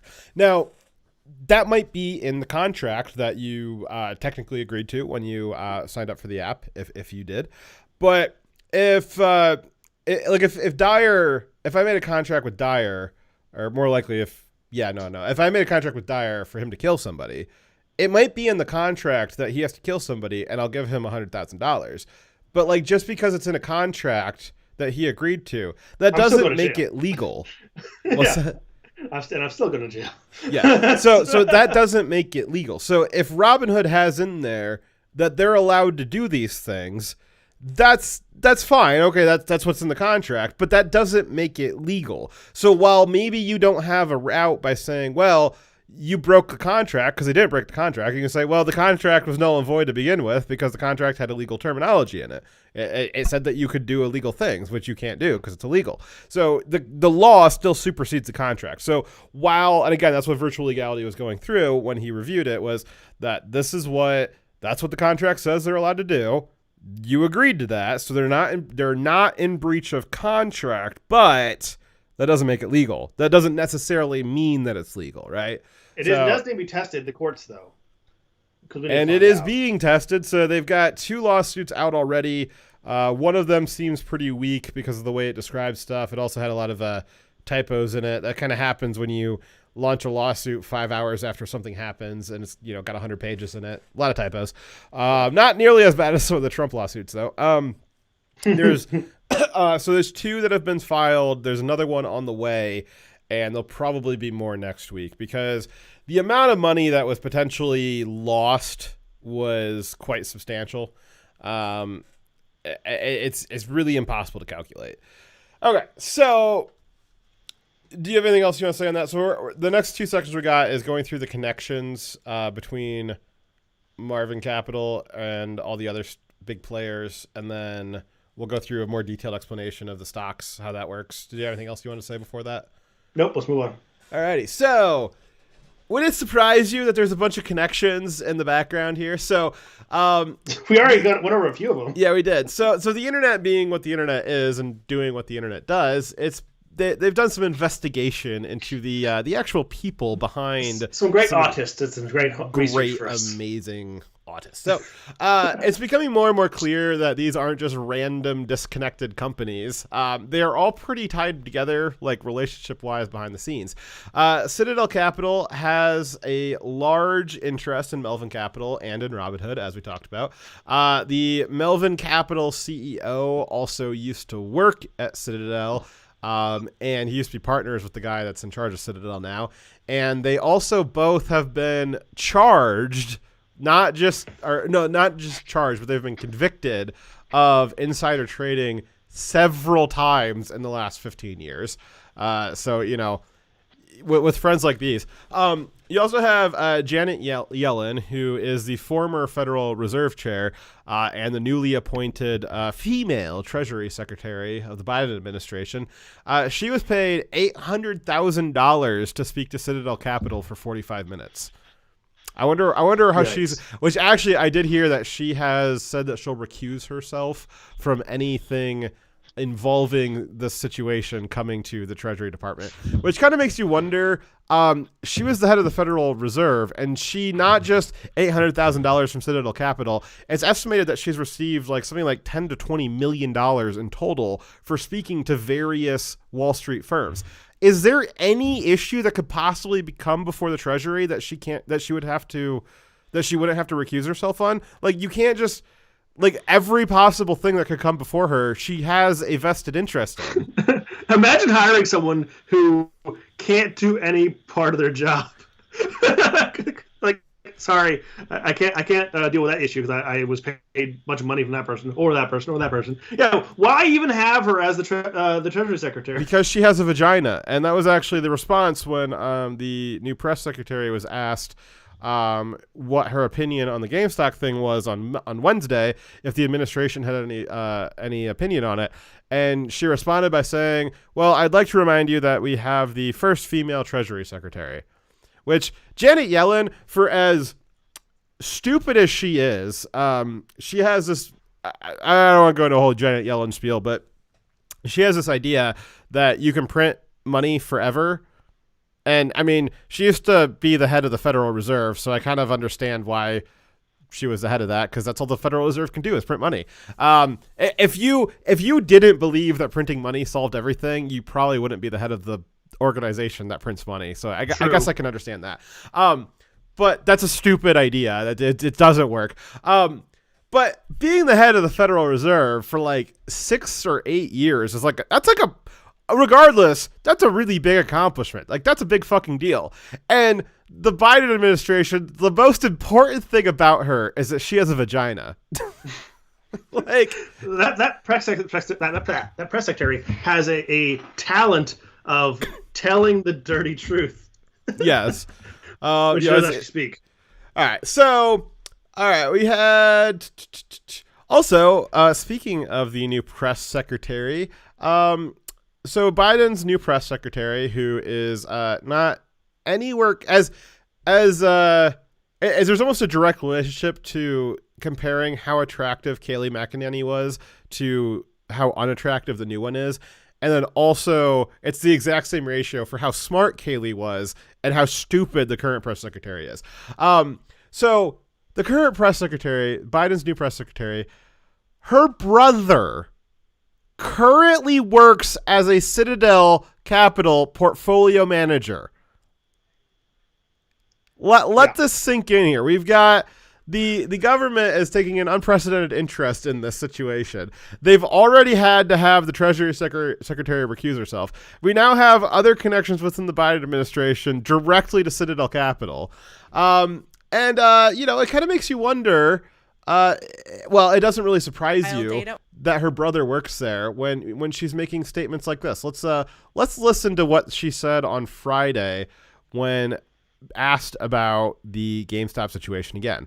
We're going to play this a few times because it's really shocking what she says here. Let's listen. Prioritization or specifics. And just one more on GameStop, not to belabor the point, but I love the effort. You guys are trying so hard on this. What is the broader message to the American public and people around the world that in large cases individual investors acting collectively against large financial institutions are shut down pretty much overnight, while the big banks and financial institutions responsible for the 2008 housing crisis got to get out of jail free card? Well, the message is that the U.S. government is starting to work how it should. The SEC is a regulatory agency. Whoa, go back. Let's zoom in and enhance. Hear that again.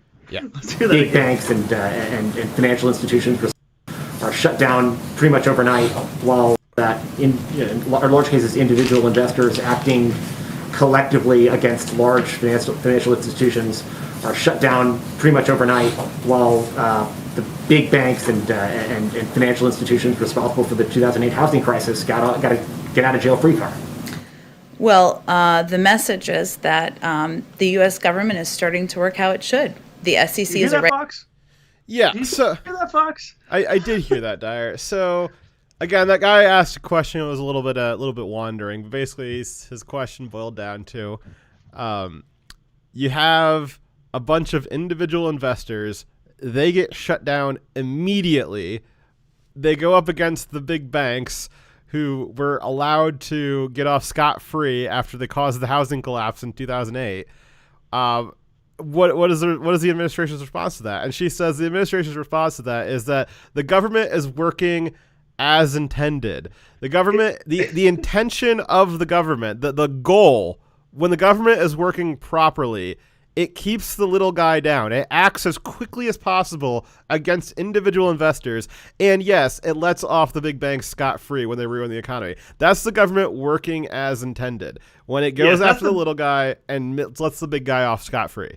That's the Biden administration's opinion of what the government operating as intended is. Protecting the elite, the uber wealthy, protecting them from consequences no matter how badly they fuck over the country, and to immediately crush the little guy when they do anything that benefits them. Right, and it's like I said before we listen to this clip, what did I say? Her brother currently, while she was talking, actually, was probably in the Citadel Capitol headquarters working on this very situation. Her brother was. And this is what she had to say about it. This. One more time. What is the broader message to the American public and people around the world that, in large cases, individual investors acting collectively against large financial institutions are shut down pretty much overnight, while the big banks and financial institutions responsible for the 2008 housing crisis got a get out of jail free card? Well, the message is that the U.S. government is starting to work how it should. Wow. Yeah.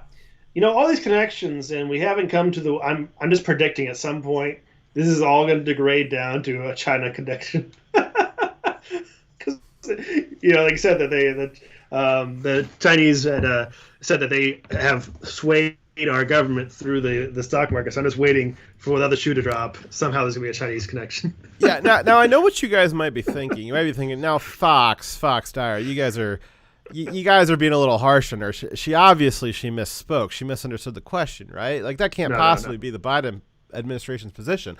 Well, let me direct you to Elizabeth Warren here. Elizabeth Warren on, I think this was Wednesday, the 27th. So this is in response to the GameStop situation on Wednesday. Elizabeth Warren, verified Elizabeth Warren, this isn't some parody account. It's long past time for the SEC and other financial regulators to wake up and do their jobs. And with a congressional new administration and Democrats running Congress, I intend to make sure they do. So on Wednesday is when Reddit was really giving it to Melvin. That was when the short squeeze started happening and the GameStop stock started really skyrocketing, which meant that Reddit was making a bunch of money and Melvin was losing a lot of money. That was on Wednesday. And that was when Senator Warren decided to say the regulators need to wake up and do their job. Well, it sounds like there's something that's a problem in the market, right? If she's saying that the regulators need to wake up and do their job, that means that there's a problem that needs to be fixed. Well, the only thing that was happening that day is that a bunch of individual investors were making a lot of money and one or two hedge funds were losing a lot of money. So in Elizabeth Warren's mind, that's a problem. That's a thing that the regulators need to wake up and do their jobs to fix. The idea that the little guy is making a bunch of money while the big hedge funds that fund Elizabeth Warren's campaign, they're losing money hand over fist to the little guy, that's a problem that Warren thinks needs to be fixed. That is exactly in lockstep with what the Biden administration press secretary just said. So it wasn't a slip of the tongue. That's what they intend.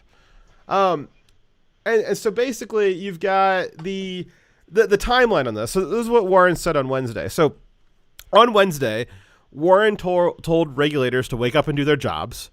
On Thursday is when we had Robinhood and the other platforms locked everybody out of the free market, locked you out of being able to buy GameStop and other stocks.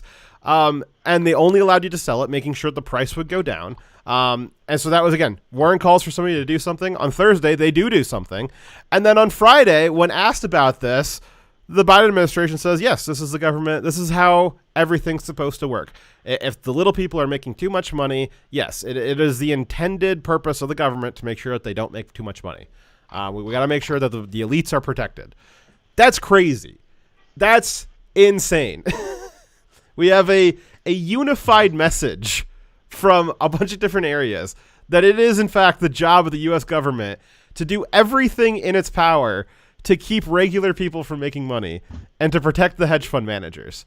And if they fail, then, well, if the government fails to do that, then, well, they'll just bail out the hedge funds with taxpayer money. No big deal.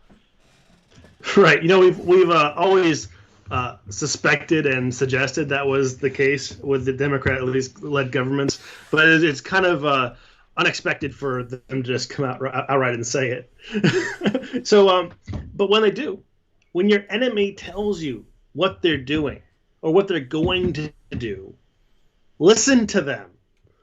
Don't just shrug it off. If you don't listen, if you don't take seriously what they're saying they're doing, what they're saying is the government's goal, then you're a fool for not listening to it.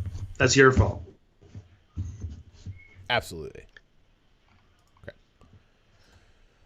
Okay, so what is actually happening here? So we'll go through a quick video from Investopedia to describe a short squeeze, because they went through all the effort of building really cute animations that I didn't feel like doing. So we're going to watch their video, and then we'll go through kind of more of the specific mechanics about like what's actually happening here, so that you understand why this isn't a bad thing. This is actually a good thing. This is the market working as intended.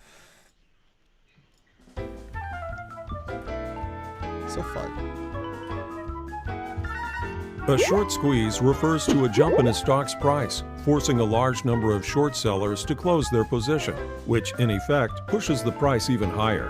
When an investor shorts a stock, he borrows shares from another account and sells them, agreeing to replace the stock at a later date. Short sellers predict the price will go down, enabling them to buy the shares at a lower price. When the share price starts to rise, many of these same investors will decide to buy the stock before their losses escalate further. This flood of buy orders causes the price to climb even higher. First Class Aeronautics, an upstart aircraft maker, recently unveiled its new flagship model. The rollout was delayed for several months, leading many investors to question whether the plane had design issues. Consequently, many of them decided to short the company's stock. But as it turned out, initial orders ended up being stronger than expected during the plane's first few weeks on the market, pushing the company's share price from $17 per share to $20. Fearing a continued surge, many of the short sellers bought the stock to close out their position. These purchases pushed the stock higher still to $23 a share. It's important to remember that this secondary push has more to do with the large number of short positions than the stock's fundamentals. Contrarian investors will sometimes try to cash in on this phenomenon by taking a long position on heavily shorted stocks, that is, buying them with the hope that they'll appreciate. Going against the crowd like this is typically a high-risk, high-reward proposition. Even so, some feel it is safer to bet on a stock rising than on one falling, where the potential losses are limitless. So this describes, that's a very old video that Investopedia put out. And this idea of a short squeeze is a very old, well understood phenomenon. And so as they described there, during a short squeeze, which is what's going on right now, so Melvin Capital and other hedge funds very heavily shorted GameStop. So a short, you can take out a short on a single stock, which doesn't give you a giant amount of exposure. It's just you're screwed on that one stock, but it's not anymore. So if that one stock goes up in value, you've only got to pay the difference on that one stock. But if you buy 30 stocks or 100 stocks or 1,000 stocks, then you got to pay the difference on all 1,000 stocks. That's a lot more. What did Melvin Capital do? They've took short positions on 140% of all the stocks that existed. So, and now correct me if I'm wrong, Fox, but that's impossible. So it's not technically impossible, but it involves a lot of issues if they lose. So, and they ended up losing. So, because it was so massively shorted, as you saw in the video, when they start getting a squeeze, the secondary surge in the stock price is caused by the short sellers. It's not caused by the fundamentals of the company. And it is a very common tactic to have contrarian investors take the long position in the hopes of riding up a short squeeze. What do you think Wall Street Bets is? Wall Street Bets is obviously a bunch of contrarian investors that used this very old, well-understood tactic of, again, contrarian, so not necessarily... there wouldn't be two sides of the bet if there wasn't a possibility for both sides to happen, right? If it was a sure thing, then it wouldn't be the stock market. We would all just give all of our money to Melvin Capital. The reason why there's the market is because you don't know which way it's going to go. So it was every possibility that there was going to be a short squeeze, that it was going to go up. And Wall Street Bets said, hey, you know what? We went to that Investopedia page. We watched that 2-minute video. We want to be contrarian investors, and we want to ride up that secondary surge when we short squeeze them. So this isn't like something crazy that happened. So the rallying cry of the media, of the business media for the last few weeks has been that the GameStop price, especially now that it's up at like $350, is being manipulated, because it must be being manipulated because it's too high. It's too high to be supported by the fundamentals of GameStop. Yeah, GameStop's not doing great. It definitely is not a company that is worth a $350 stock, but we just watched the Investopedia video, guys. The surge in the stock price is unrelated. It's supposed to be unrelated to the fundamentals of the company when it's heavily shorted, because the increase in price comes from the short sellers. And when you short sell not just 50%, not just 100%, but 140% of the available stock, wow, I bet you that second surge is really fucking big. I bet you it gets it all the way up to 350, maybe even to 1,000, maybe all the way to the fucking moon. So the media is trying to pretend, again, this is part of building the narrative. So this is why, explaining the mechanics a little bit better disrupts that narrative. And it's ridiculous that the business media is supposed to be all these like high dollar experts and stuff, and 24/7 news coverage, expert market analysis, and all this stuff. And they're either complete idiots and don't understand a short squeeze, or more likely they're willfully lying about this by trying to make this idea. Again, they're trying to put into your head, well, it must be market manipulation because the GameStop stock is too high to be supported by the GameStop fundamentals. Yes, it is. But that's not because it's being manipulated. It's because there's a short squeeze on it. The shorts are what's causing it to go up. As you saw there, the way that it described a short is that to get out of your short position, you have to buy a stock. And when you buy that stock, you drive the price up even higher. And if you have other shorts or other people have shorts on that, you've now squeezed on them and they have to buy into it too. And that raises the price further, and it creates this runaway effect. Now that runaway effect can be pretty bad when you've got, 10, 20, 30% shorted. But imagine how bad that effect is when it's 140% shorted. It's a really, really fast runaway effect. So it's not surprising that GameStop went up to 350. And if they hadn't manipulated the market by not allowing you to buy it, I bet you would have gone up a lot further, because it was bouncing off 500 the morning before they shut stuff off. Yeah, so just to foot stomp it, it was the short selling the stocks at 140% that infused the value into the stock that made it a good bet. It wasn't the fact that people were buying into it that infused that value. It's not inflated because of that. It's inflated because of the short sells. Yeah. Right? So let's say there is there's a camera store, right? So this is an example I heard somebody else talking about. So let's say there's a camera store, right? And I've got a camera that I borrowed from my parents, and I broke it. So I have to go buy a camera. Like, I definitely have to go buy one because I borrowed one from my parents and I broke it. And I have to give it back to them someday, just not yet. And you've got a camera. You're a camera owner. You know that I don't have a choice. I have to buy that camera. And so that gives you a lot of power over me. It's not just like, if I was interested in perusing cameras and I went to you and you're like, oh, it's $500, I'd be like, yeah, you know what? Maybe I don't need it that badly today. I'll come back another time. You say, okay, I'll drop it down to $400 and say, all right, I'll buy it at $400. But if I come to you and I don't have a choice because I've taken a short position, I broke my parents' camera, I have to buy one. I don't have a choice. Any price will do. I have to buy a camera. You might say, well, how about $1,000? And I'll say, I don't have a choice. I'll buy it. I'll have to buy it for $1,000. That's what happened with the GameStop stock, is that Melvin Capital put themselves into a position where they are forced to buy the stock at a future date. And so you had a bunch of people on Reddit said, well, it's not that they get a choice. They have to buy it to close out their short position. They don't have a choice. So if I've got that stock, that's really valuable to them, and they're going to pay me money for that. They won't have a choice. Normally, when you've got a stock, if there's nobody short selling it, you just have to wait for somebody who's like, yeah, I feel like buying it today, and they'll make a more rational decision. But if you're on a short position, you don't have a choice but to buy it. And Melvin was so short, they didn't just need to buy some of the stock back. They needed to buy all of the stock, and then they needed to buy 40% more of it again. They had to buy every single stock and another 40% again. So what Wall Street Bets did is they said, well, someday those shorts are going to come due, and eventually there's going to be a really massive, massive demand to buy GameStop.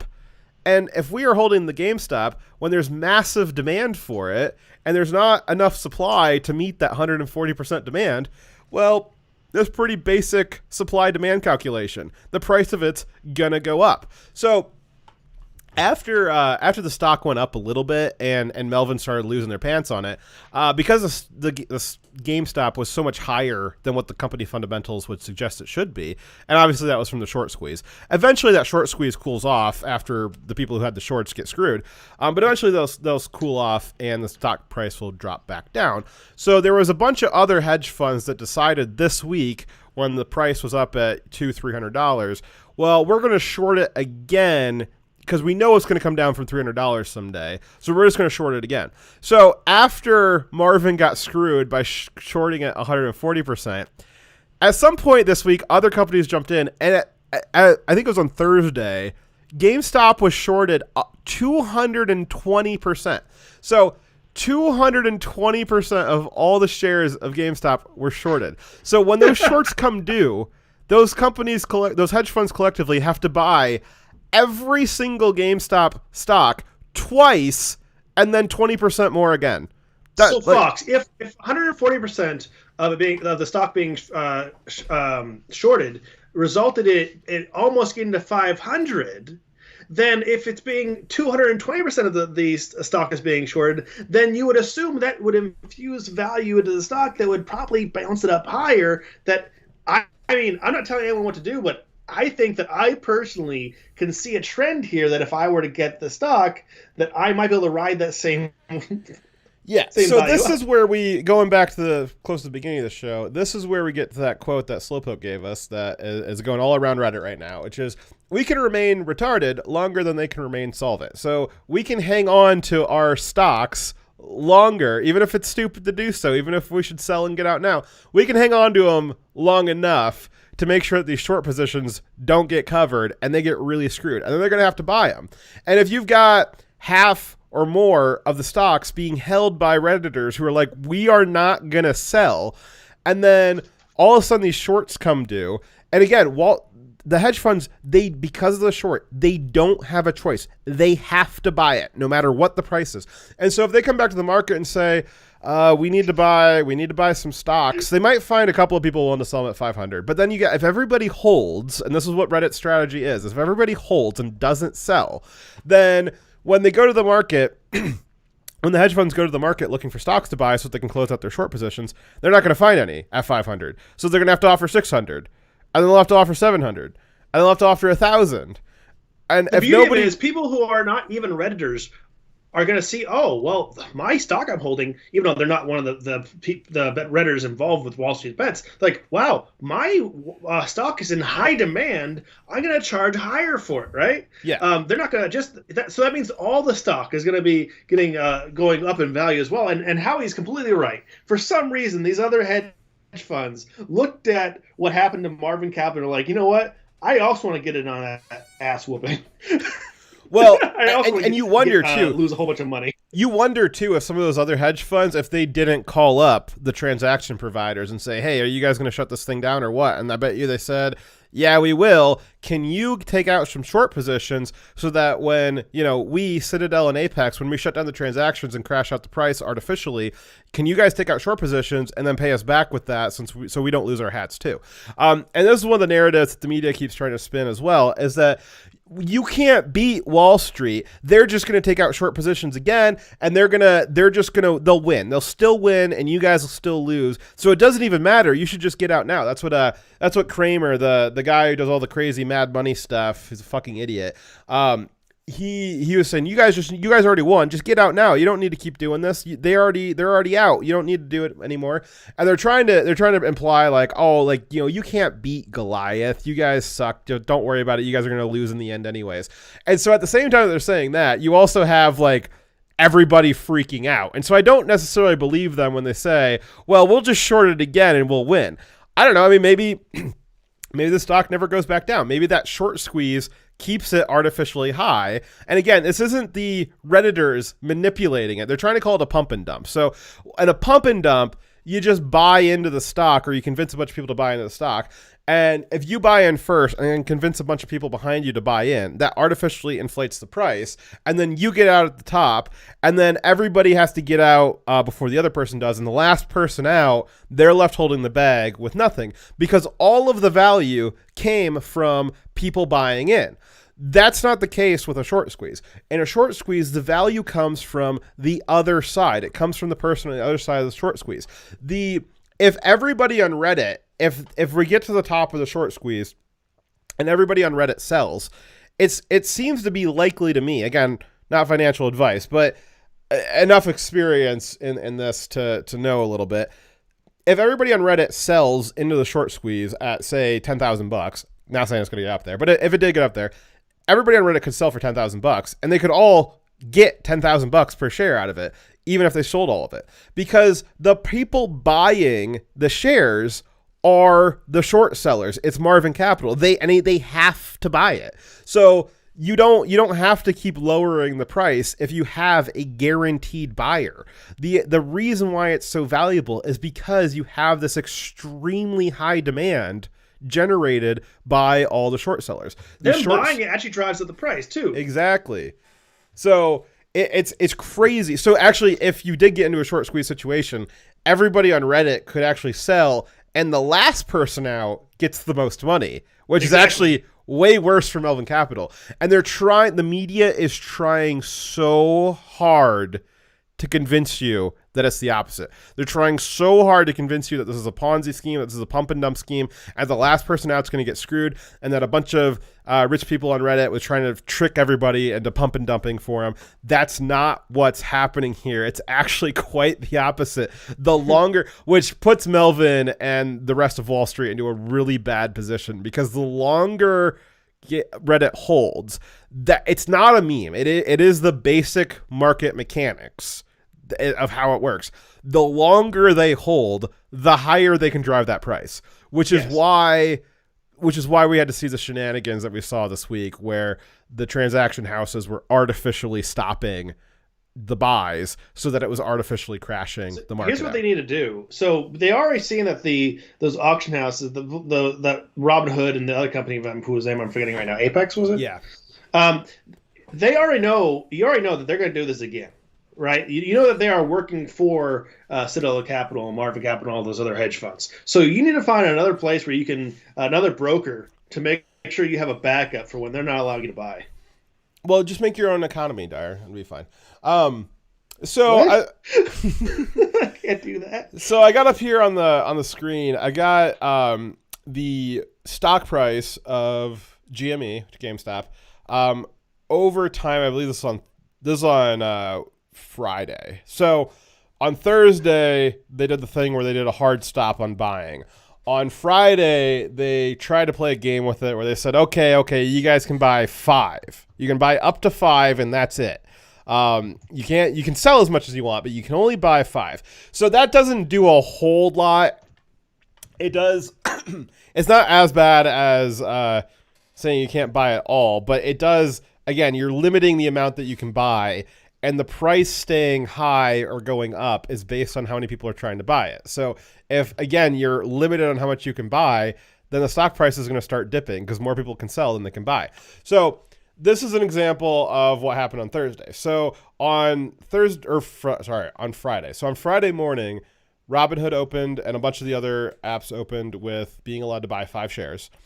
And then at some point in the afternoon when it hit peak, so at peak it hit, I think it was at like 1 o'clock at the highest point here.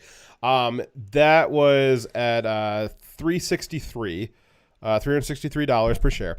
And then Robinhood dropped it from 5 shares down to 2 shares. And you see immediately, and there's an immediate effect of that the stock price starts slipping because why? Because the stock price can only go down if you can't buy it or if you're buying it is limited. And then it keeps sliding down. And then here they instituted a 1 share limit. So it was late Friday afternoon. I think it was like 2 or 3 o'clock.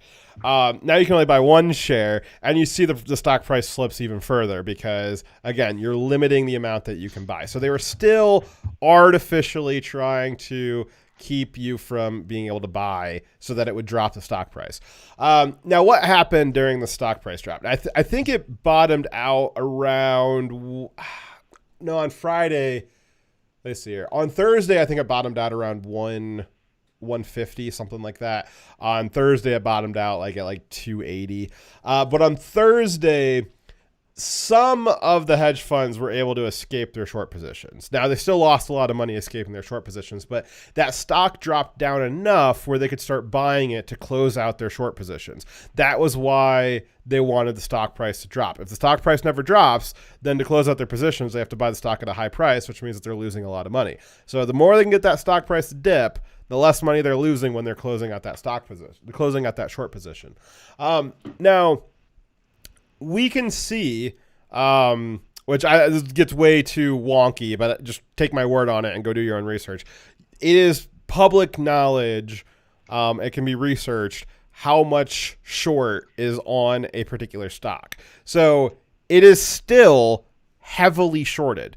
What CNBC reported was that Marvin Capital escaped their short position entirely. It appears through research that is not the case. Even if Marvin escaped it, somebody else picked up those shorts, and the stock is still heavily, heavily shorted, which means that the short squeeze game, the whole diamond hands rocket to the moon, that stuff can all continue because the stock is still shorted. Now, a lot of people are saying that they don't believe that Melvin actually escaped their short position because the research just doesn't bear that out. It's too much to get into, but it seems like CNBC is lying, which is a really, really big deal if true. CNBC is trying to say...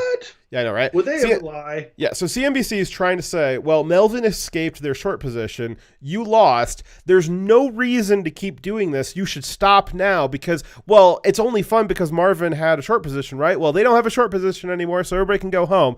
And that seems to be them trying to do market manipulation. They're trying to convince people you can sell your shares, you can get your winnings, don't worry about it. You guys won. Well, everybody just sell out GameStop. Go ahead and sell, stop holding, sell it, please. You guys can sell it now. You can sell it now. Why would a news company be so invested in you selling that stock, huh? Well, because they want to make sure that you have enough money to go do the next fun stock like Dogecoin, right? So it seems with the fervor that CNBC was trying to say at the end of the day on Friday that the whole thing was over, you can sell your stock now. It seems to be a lie, right? And then, like I said, the short data, that's all publicly available information, how much it's shorted, and it's not shorted any less than it was the day before. So this game is still going. This game is still going. As soon as it hits the ground Monday, right back into where we started last week.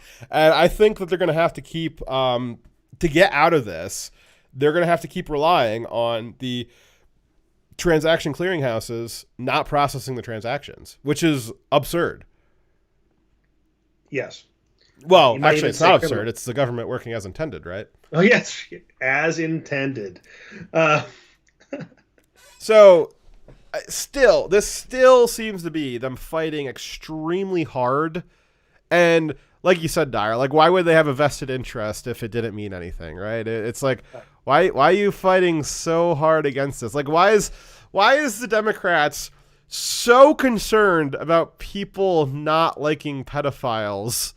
Okay, let's put in some context. There's lots and lots of individual stock buyers and sellers. What's the word? Is it retail? Yeah, retail buyers. Yeah, that's day traders. Yeah. Okay, so there's lots of day traders that have similar interactions, but fewer people doing things like this all the time, and it doesn't make the news. And the news isn't like super concerned about them getting out at a certain point because they want to protect them. No, it only matters this time because enough people bought into this stock to actually hurt the company. So the news, NBC is only getting involved here and saying you should sell because they're trying to protect the company, not because they're trying to protect you. Yeah, I mean, if 500 hedge fund guys, break the housing market and have like a quarter of the country have their house repossessed, win some, gain some, right? If 5 million Redditors decide to buy 2 shares of GameStop, it's the end of the fucking world. Methinks they do protest too much. Yes. Howie. I agree. That is exactly what's going on there, Howie. So that kind of gets into this idea is like, well, is it the end of the world, right? Like, is this a problem? Is there a reason why they're fighting so hard against it? Are they really scrapping over a few $1 billion, or is there something deeper here? So what is the actual risk to the market if people keep buying GameStop? Now, it might surprise you. It surprised me a little bit because I thought it was a little bit funny at first, but now I'm thinking it's a little bit more serious. But let's get into some of the actual risk to the market. So, yeah. I laughed at first, then I cried. Yes. So, from Bloomberg, they left an article yesterday that was about some of the possible ways that this ends. And one of the possible end games is from Bloomberg. Quote, a possible end game is like, the stock keeps going up to 1,000, every hedge fund is bankrupted, the stock market is shut forever, and capitalism ends. End quote. So according to Bloomberg, we have created a financial system where a random stock going to 1,000 could possibly end capitalism. A stock that's not even in the top 1,000. Just a random stock goes to 1,000 and poof, that's it. Game over. End of capitalism. So now that I know that this could possibly end capitalism, it's 100% clear to me now. It's even 240% clear to me now that GameStop stock is clearly the nexus point of Western civilization. Reality itself is dependent on GameStop forever being valued at about $350. Forever. The value of the stock is hooked directly into the Matrix, and fucking it with it could Thanos snap not just half of us, but all of us off the planet forever. And that seems to be... That's funny at first. Then you realize, after a moment, that we've designed a system where a random stock going to 1,000 could end capitalism. If that's true, then maybe the system is flawed. I'm not saying capitalism. I'm saying the way that we have worked our market within capitalism, we have fucked up seriously bad if we made it so that a single stock being having people buy stock in that one stock can destroy the entire economy. We've designed a bad system. Yeah, and so I was thinking so fragile. Yeah, it's funny. It's the most fucking hilariously terrifying thing I've ever heard. That it's just, well, you pick a random stock, put a bunch of money in it, and all of a sudden, just the world ends, right? I'm sorry, Grandma. I thought I was buying some game stonks. I didn't realize I was destroying the world. Yeah, like you guys think you're buying game stonks and you got diamond hands. You don't realize that you are like firing every nuke at everywhere. Like you don't realize that. So I've been thinking a lot about this because I read this article last night, and one of the great things about this situation, which I forgot to bring up, was this has activated a lot of normies that normally aren't political, but they're in other, they have other spheres of influence. I've got a lot of friends that are finance wonks or sports wonks or just other stuff that they're interested in. And this GameStop thing, or game stuff, and this GameStop stock, because GameStop and gaming has been such a pivotal point in the culture war, this situation is kind of this perfect storm of activating people in finance, people in the culture war, people in stocks and all that stuff. And then now it's kind of this political angle because they're saying, well, buying a GameStop stock means that you're a Nazi, probably. So like it's created this giant thing where a lot of people are focused on this and have heard about it and understand what's going on now, which that's rare that you find something like that. I would liken this to if Epstein didn't kill himself was a stock. There's a lot of parallels. Epstein didn't kill himself is a thing where Epstein got caught and the masses were like, holy crap, the little guy won for once. We're finally going to get some justice from these big, powerful elites. We know that they're doing wrong stuff. They're finally going to get justice from him. He's going to go to trial. He's going to get convicted. It's going to be great. Everybody was so happy about it. And then, oh, oops, the elites killed him. It's just an accident. Oops, sorry guys. The same thing with the GameStop. We finally figured out an exploit to beat the hedge funds. We were winning. They were going to get justice. It was going to be great. And then, oops, sorry guys. You just can't buy it today. Like, oops, oops, our bad. And we all know, same thing with Epstein didn't kill himself. We all know he didn't kill himself. We all know that there was the SEC didn't tell them to stop doing transactions. They just decided because they wanted to cover their ass. And it's just, and it covered a wide range of people. So if Jeffrey Epstein was a stock, he'd be GME. Let's see here. So what is it that could break capitalism here? So it actually could happen. There was somebody on Reddit did a calculation that if GameStop hit $63,000, that the loss on the short positions would equal the total value of all the hedge funds in the world combined. And so that would be interesting. But you don't actually need to get it up to 63,000 to break capitalism. So the reality is that Citadel, again, we already went over how Melvin's connected into Citadel. Citadel is attached to the backbone credit system. So all of the big banks and finance and stuff like that, they're all built on this giant credit system that is the lender of last resort being the Federal Reserve and a bunch of swaps between them. But this credit system is known as liquidity. And if something breaks that liquidity, then a whole bunch of economic stuff just grinds to a screeching halt. That's actually what happened in the 2008 crisis, is that the mortgage-backed securities failing, it wasn't directly the mortgage-backed securities failing, but the reason why the rest of the economy collapsed is because the mortgage-backed securities failing soaked up all of the liquidity. It soaked up all of the credit in the entire backbone of the banking system. And that caused everything to grind to a screeching halt. All kinds of things that were unrelated to the mortgages, completely unrelated to those also ground to a halt too, because all of the liquidity for everybody was gone. Because Citadel's tied into the backbone, if GameStop does hit $1,000, it could potentially soak up enough liquidity across the entire backbone of the economy. It could have a similar effect where it causes everything to grind to a screeching halt, which is kind of hilarious. Like, you're just like sitting at home. Your mom brings you chicken tenders to the basement, and you're like, "Ma, get out of here!" And you just sit there just clicking buy stonks and posting diamond hand memes, and you don't realize you're about to nuke the whole economy. Now, No, this isn't me telling you sell your stocks, save the economy. I actually think it'd be funny and kind of even a good thing if that sort of thing happened again through GameStop. But I just okay.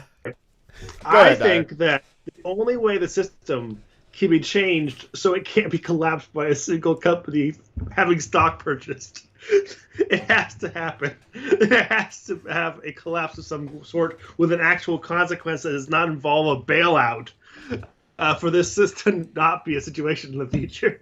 But I gotta point out, the author of The Matrix that we're currently living in is very talented and hilarious. Yeah, right.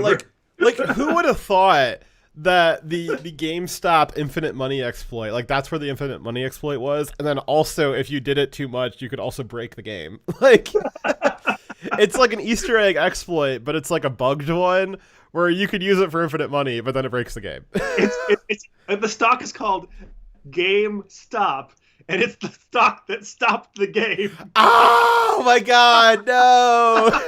It does have a sense of humor. Oh my god. No.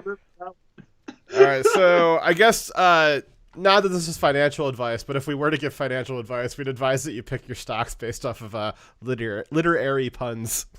Yes. Oh my god.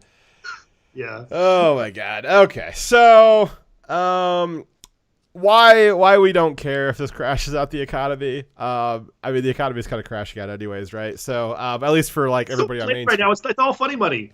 Yeah, like everybody on Main Street's crashing out anyways. So I mean, whatever at this point. I really really like this story. And I'm kind of passionate about it because I've been saying for the last few months now to DIRE offline, and I've said it a few times online on the show for the last few weeks. Don't stop saying it. Huh? Sorry. You won't stop saying it. I know. That I think that there's a lot of things that the right conservatives have done that has been ineffective over the last decade, and that ineffectiveness has wasted a lot of effort that could have been spent elsewhere, and that wasted effort's why we ended up with a Biden presidency, because we've been focused on the wrong things. Dyer keeps saying like, well, what should we focus on? I was like, I don't know what we should focus on, but I could recognize when there's a tactic that's not effective. I just don't have a tactic to replace it yet. Well, I see this happen this week, and I see how upset and angry and just absolutely livid the establishment is. And this seems to be a thing that actually drew some blood, that actually got them pissed off, actually hurt them. And the fervor that they're attacking us with, pulling out all the stops, trying to break the market, stop us from harming the hedge funds. It's very clear that this hurt them very badly. And so I didn't before, but now I do. I really like this tactic. I hope it seems to be something that's repeatable in the future. If any other hedge funds take these really ridiculous short positions. And I think that this is a good thing and something that should be focused on in the future, because again, we've wasted a lot of time with ineffective tactics, not having something to replace them with, and this could be a thing. So if this is something that you guys are interested in, do your research, but I really like this tactic as a way of getting back at the establishment and maybe getting some equality. So Fox and I have talked about how going out to physical protests there's not anything to be gained there. We tell you to be politically active, but when going out to like a protest, all you're doing is exposing yourself to lots of risk and not actually making any kind of real movement. You're not drawing any blood. You're not really motivating the people in political leadership to actually do anything, because all they will understand is if we go out there, they're going to call us violent Nazis and use that as propaganda against us. It will actually be less effective than doing nothing. But this is a strategy that is effective, actually had a measurable movement, and not only for the drawing blood, it had a made movement narratively. I mean, we were able to reach people we would not have been able to reach before. People who would have only seen us in a protest being called Nazis by CNN now are seeing us just trying to buy some stocks and being demonized, and it's more obvious, like, oh, geez, this is unfair. Yeah, you right? had people who maybe would have looked at the riots on the 6th and said, you know what, I agree with CNN that this was bad, this was a Trump insurrection, all that stuff. And then 3 weeks later, they're just buying a stock. And then now CNN's saying they're just like the Capitol rioters. And they're like, whoa, whoa, whoa, whoa, whoa. There's a grandmother who bought some stock, too. I mean, come on. So, yeah, this is a more effective way of protesting. Yes, I like it. All right, next story? Yes. That was only a 2-hour-long story, right? No, it was only 2 and 20 minutes. Oh, I'm sorry. Yeah, I didn't mean to short you on 2 It was about 240% longer than what we thought it would be. Alrighty. If for those of you who are in the long position still here. That was the first half of the show. Yes! We're fucked. I'm glad I had a vodka monster at the start of the show. Alright, so they aren't coming for you, Dyer. They're already here for you. So the first thing we want to cover is the people that the Biden administration's not coming after, and surprise, surprise, it's them. So to do that, we have an original piece from Tucker Carlson. He had the original reporting on it, so we're just going to play his clip from it since he was the one who originally reported on it. We'll just hear what he has to say about it. First-hand source. So we've got a new president. Who exactly is running the Justice Department? We've got some exclusive reporting on that tonight. In one of his very first acts as president, Joe Biden appointed someone called Nicholas McQuaid to run the DOJ's criminal division, the all-important criminal division. Turns out that's the same criminal division that's currently investigating Biden's son, Hunter. So who is this Nicholas McQuaid exactly? Well, this show can tell you that he is a former business partner of Hunter Biden's new criminal defense attorney, a man called Christopher Clark. Hunter Biden apparently hired Clark in December to help him with the federal investigation into his business dealings, the criminal investigation that DOJ is conducting. Both McQuaid and Clark were law partners together at Latham & Watkins. They worked on the same cases right up until McQuaid took the job at the Department of Justice. On January 21st of this year, the same day Nicholas McQuaid was featured in a Justice Department press release, Latham & Watkins filed a motion in court to withdraw McQuaid as an attorney he was working on with Christopher Clark. So that means Joe Biden put as the head of the criminal division the partner of the guy his son had hired to defend him against the criminal division. Whoa. We reached out to the Justice Department for comment on this. They refused to say whether McQuaid would recuse himself from matters involving Hunter Biden and his former partner who is representing Hunter Biden. It's all pretty amazing. And another. Okay. What do you think about that, Dyer? Well, what the fuck? So, if you had any kind of feeling that Hunter Biden was going to get any sort of justice under a Biden presidency, you now know there's zero chance. He's going to get off scot-free. Doesn't matter how many kids he was having sex with. Doesn't matter how many laws he broke. It doesn't matter that he is part of a massive conspiracy to launder his father's political office to make his family a bunch of money. Doesn't matter. He's going to get off scot-free. He committed a bunch of well-documented crimes, as did his father, and there's going to be zero justice. But General Flynn gets right to the coals for misspeaking about a date. Holy fuck. And that guy is going to be in charge of the criminal investigation. So I'm sure that bodes well for law and order in our country now. That Biden loyalist, that corrupt motherfucker who is a lawyer, a partner with the lawyer who would defend the pedophile Hunter Biden, I'm sure that guy is going to do good justice for our country. Holy shit.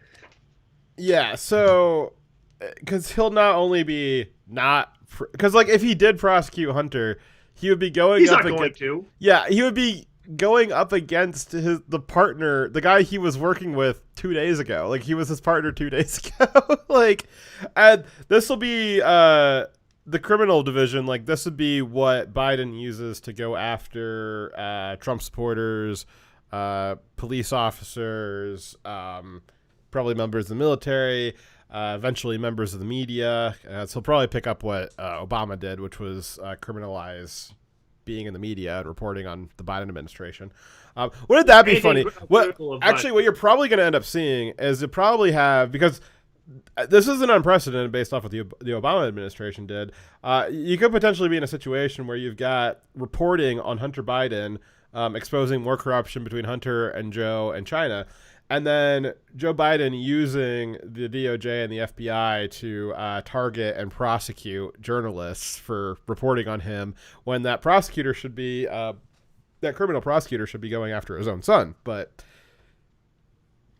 a lot of fun. I stand by that Biden only ran for president because he wanted to be immune from the legal implications of what was going to come out about him and his son. Was that a good one to hold off until the show to show you? I hate you. Moving on. Alrighty, what do you got? All right. So, on the topic of the new Democrat regime coming for conservatives and trying to destroy them, because I want you to remember that it was Trump had said that they're coming for you, and he's just in the way. In reality, they're not after me; they're after you. I'm just in the way. I think that something he said repeatedly, that it's very true. Then now that he's gone, they're coming after us.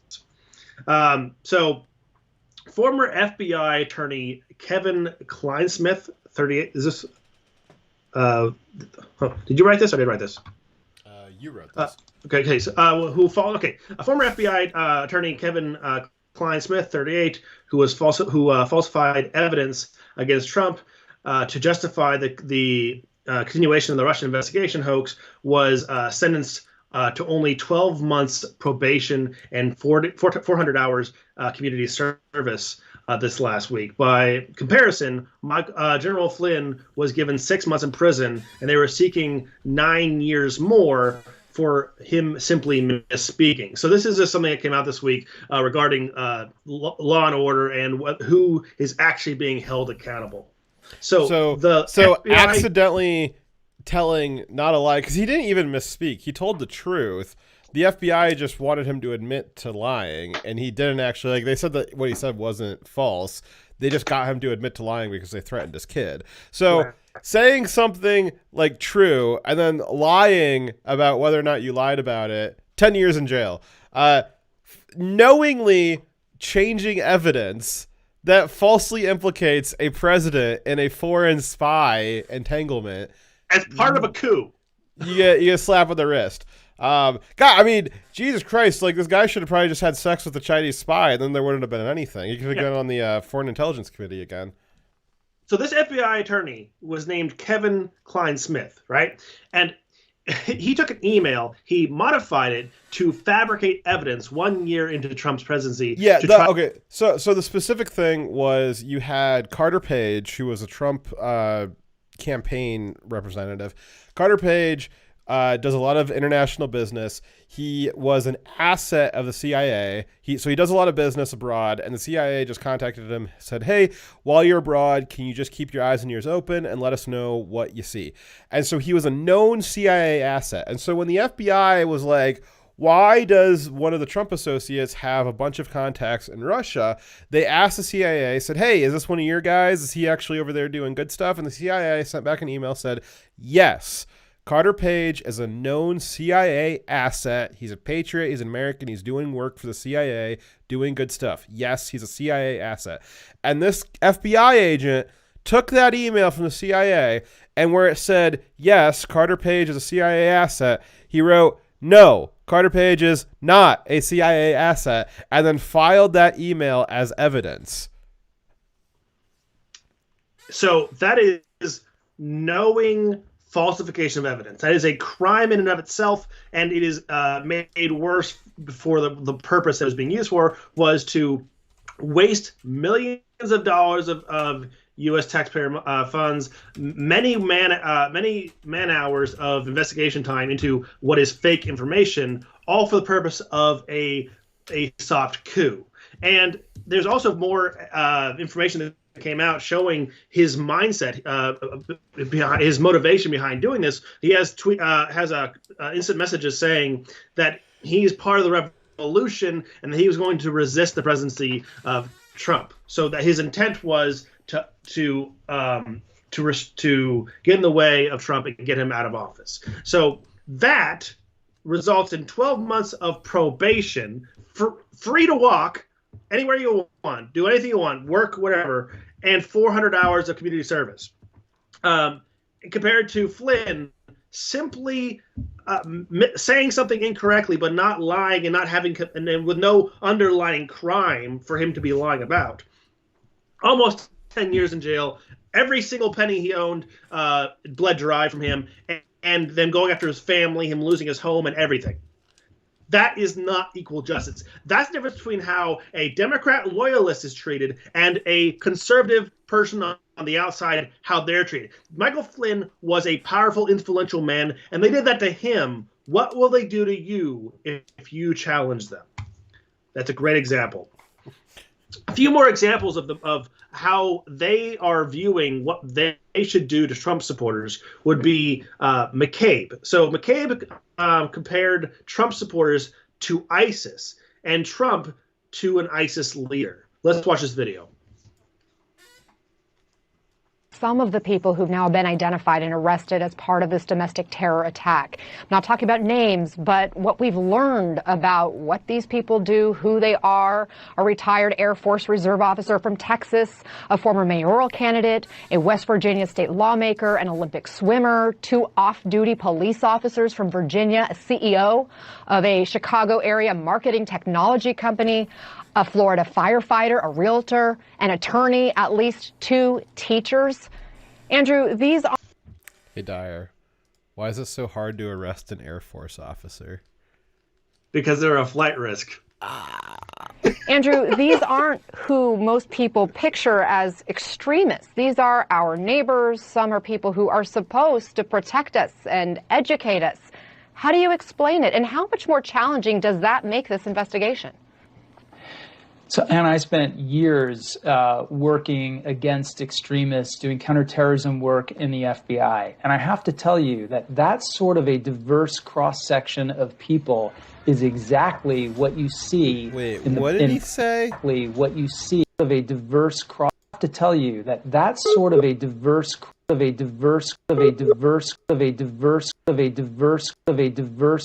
I think he just said that we've got a diverse cross-section on our side. I thought diversity was our strength. Dyer, did I lose you? Are you still there? God damn it, Dyer. Hold on a second, guys. We're having some technical difficulties. Why does Dyer have a poor internet connection? I bet you his wife reset his internet. She does that sometimes. Bear with us.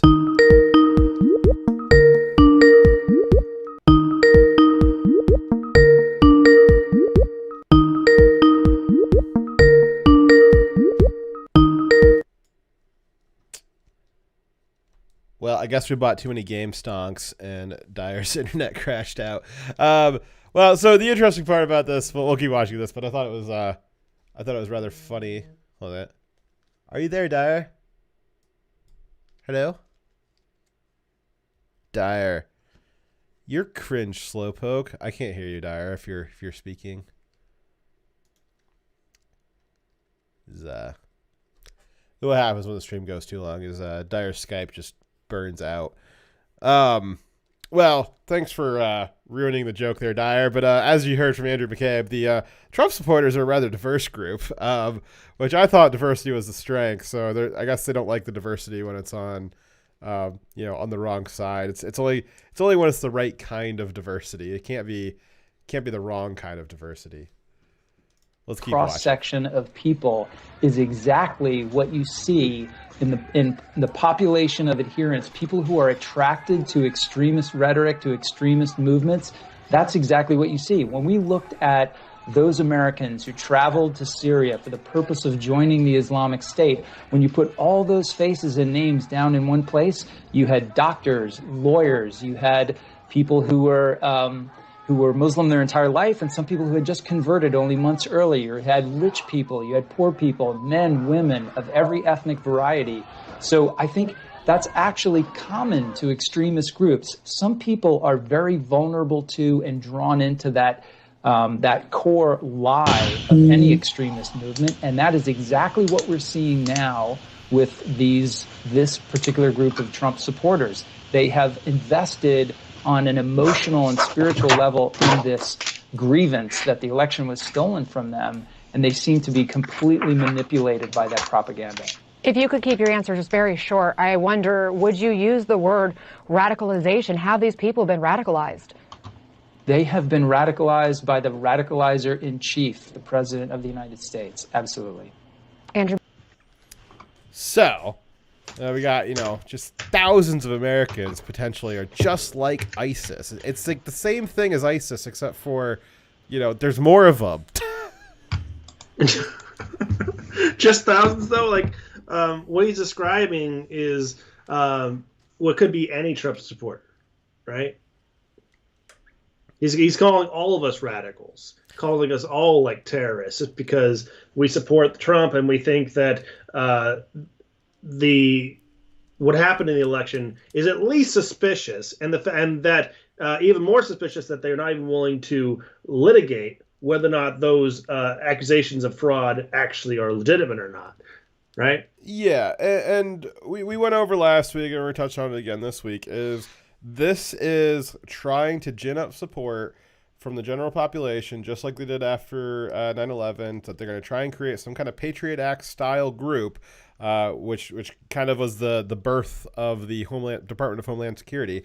They want to create a new Department of Homeland Security that's aimed inwards, that's aimed at quote unquote white supremacists. Which again, what is a white supremacist? A white supremacist is a white child smiling. That's the measure of a white supremacist these days, is anywhere from a white child smiling and up. So that is what they want to build a new Department of Homeland Security for, to fight what Andrew McCabe is describing as an ISIS-style threat. The only difference between Trump supporters and ISIS is that there's a lot more Trump supporters. Yes, but other than that, they're functionally the exact same thing. And what this new organization will actually be doing is doing political purging and censorship. And they won't have to do it to every single Trump supporter, because obviously that would require a lot of camps to help you concentrate better. What they will do is target thought leaders and people who have loud voices and platforms to try to intimidate entire groups of people by going after who are their perceived leaders. Or potential military leaders as well. Yes, they will definitely go after people who are in positions of power that could challenge them, or make sure that their edicts are not enforced. So I would predict that people in military leadership or police leadership who might not want to follow unlawful orders might be removed from their positions. Or just preemptively, if you don't identify with the ideology of the administration, you might just be, removed. Or you could be randomly accused of a nonsensical hate crime and just removed based off the accusation. I know someone, by the way, who was a senior enlisted officer who was accused by someone of doing something racially insensitive or hateful, and there was a lot of evidence and an official investigation that resulted in the report saying that the accusations were unfounded and there was no evidence that the thing had ever happened, and he was still punished because it was morally correct, right? Right. Great. It's such a awesome world we're living in. Which is why if GameStop really is the great reset button, fucking hit that it. Button. Yeah. Smash that button. Yeah. So another example of how they want to, or how they view Trump supporters came from John Brennan, who described Trump supporters and libertarians as extremists. Let's watch that video. you want me to skip to where he's at? Yep. I suppose you don't want to watch the whole 8 minutes. Yes. Looking forward that the members of the Biden team who have been nominated or have been appointed are now moving in laser-like fashion to try to uncover as much as they can about what looks very similar to insurgency movements that we've seen overseas, where they germinate in different parts of the country and they gain strength, and it brings together an unholy alliance frequently of religious extremists, authoritarians, fascists, bigots, racists, nativists, even libertarians. One of those was not like the other. And then all those things are things they label Trump supporters and conservatives as. They label libertarians as those things to justify violence and censorship of them. But there's no backing that up. Yeah, I can promise you that there's not an unholy alliance between libertarians and fascists. It's like that. There's no overlap. There's no overlap in that whatsoever. Anybody who thinks that there's overlap in there, they're not actually what they think that they are. So this is where we're getting, again, we're expanding out those terms. What is white supremacy to white child smiling? Like, what is an ISIS type insurrectionist? A libertarian. Like, just. Man, so this is where you got that meme of the political compass, right? And everything that's not at the far left authoritarian, there's like the one block there is like moderate, and the rest of them are Nazi. That meme where like everything that is right or libertarian of the most extreme authoritarian communism, which Brennan here is an avowed communist. He's a card-carrying communist, actually. You guys can look that up. That's true. And everything that's not authoritarian communism is just basically a Nazi in their eyes. So even libertarians. So, I mean, the idea that you're going to say religious extremists, racists, bigots, authoritarians, fascists, and libertarians. Like, all right. They are talking about you when he says that. He's describing you, saying you are those things. Keep in mind, this is coming from the same political group that is saying that you should go out and punch a Nazi. That you put people who are Trump supporters in camps to be re-educated. Also, McCabe, he's one of those guys who was swearing up and down that he knew of solid evidence on news. He was saying he had solid evidence that Trump colluded with the Russians, but then behind closed doors, under oath, he said he had no evidence. So I just want to point that out. He's definitely not someone who's trustworthy. So one of Biden's 40 executive orders over the first week of his presidency was to establish yet another investigative agency to target domestic terrorism and quote unquote white nationalism. They are accusing Trump supporters of being white nationalists. And Katie Couric said that Trump supporters need to be deprogrammed. They think that you are broken and you can't be in society until you get re-educated. Am I misremembering, or is Katie Couric the one that said that she knew about the Epstein thing and the rape victims, the child rape victims of Epstein a year before it happened? Yeah, she knew about that a year before it happened and didn't say anything about it? Yeah. Okay. Pedophile enabler, I think is what you're looking for. I believe so. Yeah, that's right, because she had I'm remembering the full story now, because they did an interview with a survivor, and then after the held interview, that evidence. They kept it, and they didn't release it. Silenced the victim, essentially. Yeah, and they basically said that the victim wasn't allowed to talk about it anymore because she'd kind of signed over her story or something. Yeah. I'm remembering this all now. Yeah, so imagine Katie Couric silencing a rape victim, a child rape victim. Yeah, no less. so 2 years before Epstein didn't kill himself, Katie Couric was defending, but actually suppressing evidence against Epstein. You know what? He could have not killed himself even earlier if she said something about it. He definitely couldn't have. So Katie Couric said that Trump supporters need to be deprogrammed. She also said on the Bill Maher show that, quote, the question is, how are we going to almost deprogram these people who have signed on to the Trump cult? And that's kind of funny because I've used similar language for the quote unquote broken people. The what does Yuri Bezmenov call them? It's the demoralized people, and describing that really the only way for these indoctrinated people to get back to any kind of semblance of like safe existence in society is to basically give them our own propaganda. And she thinks it's the other way around. She doesn't realize that she's, part of the establishment, part of the demoralized masses that is so indoctrinated that they would never be able to see the truth until they're up against the wall.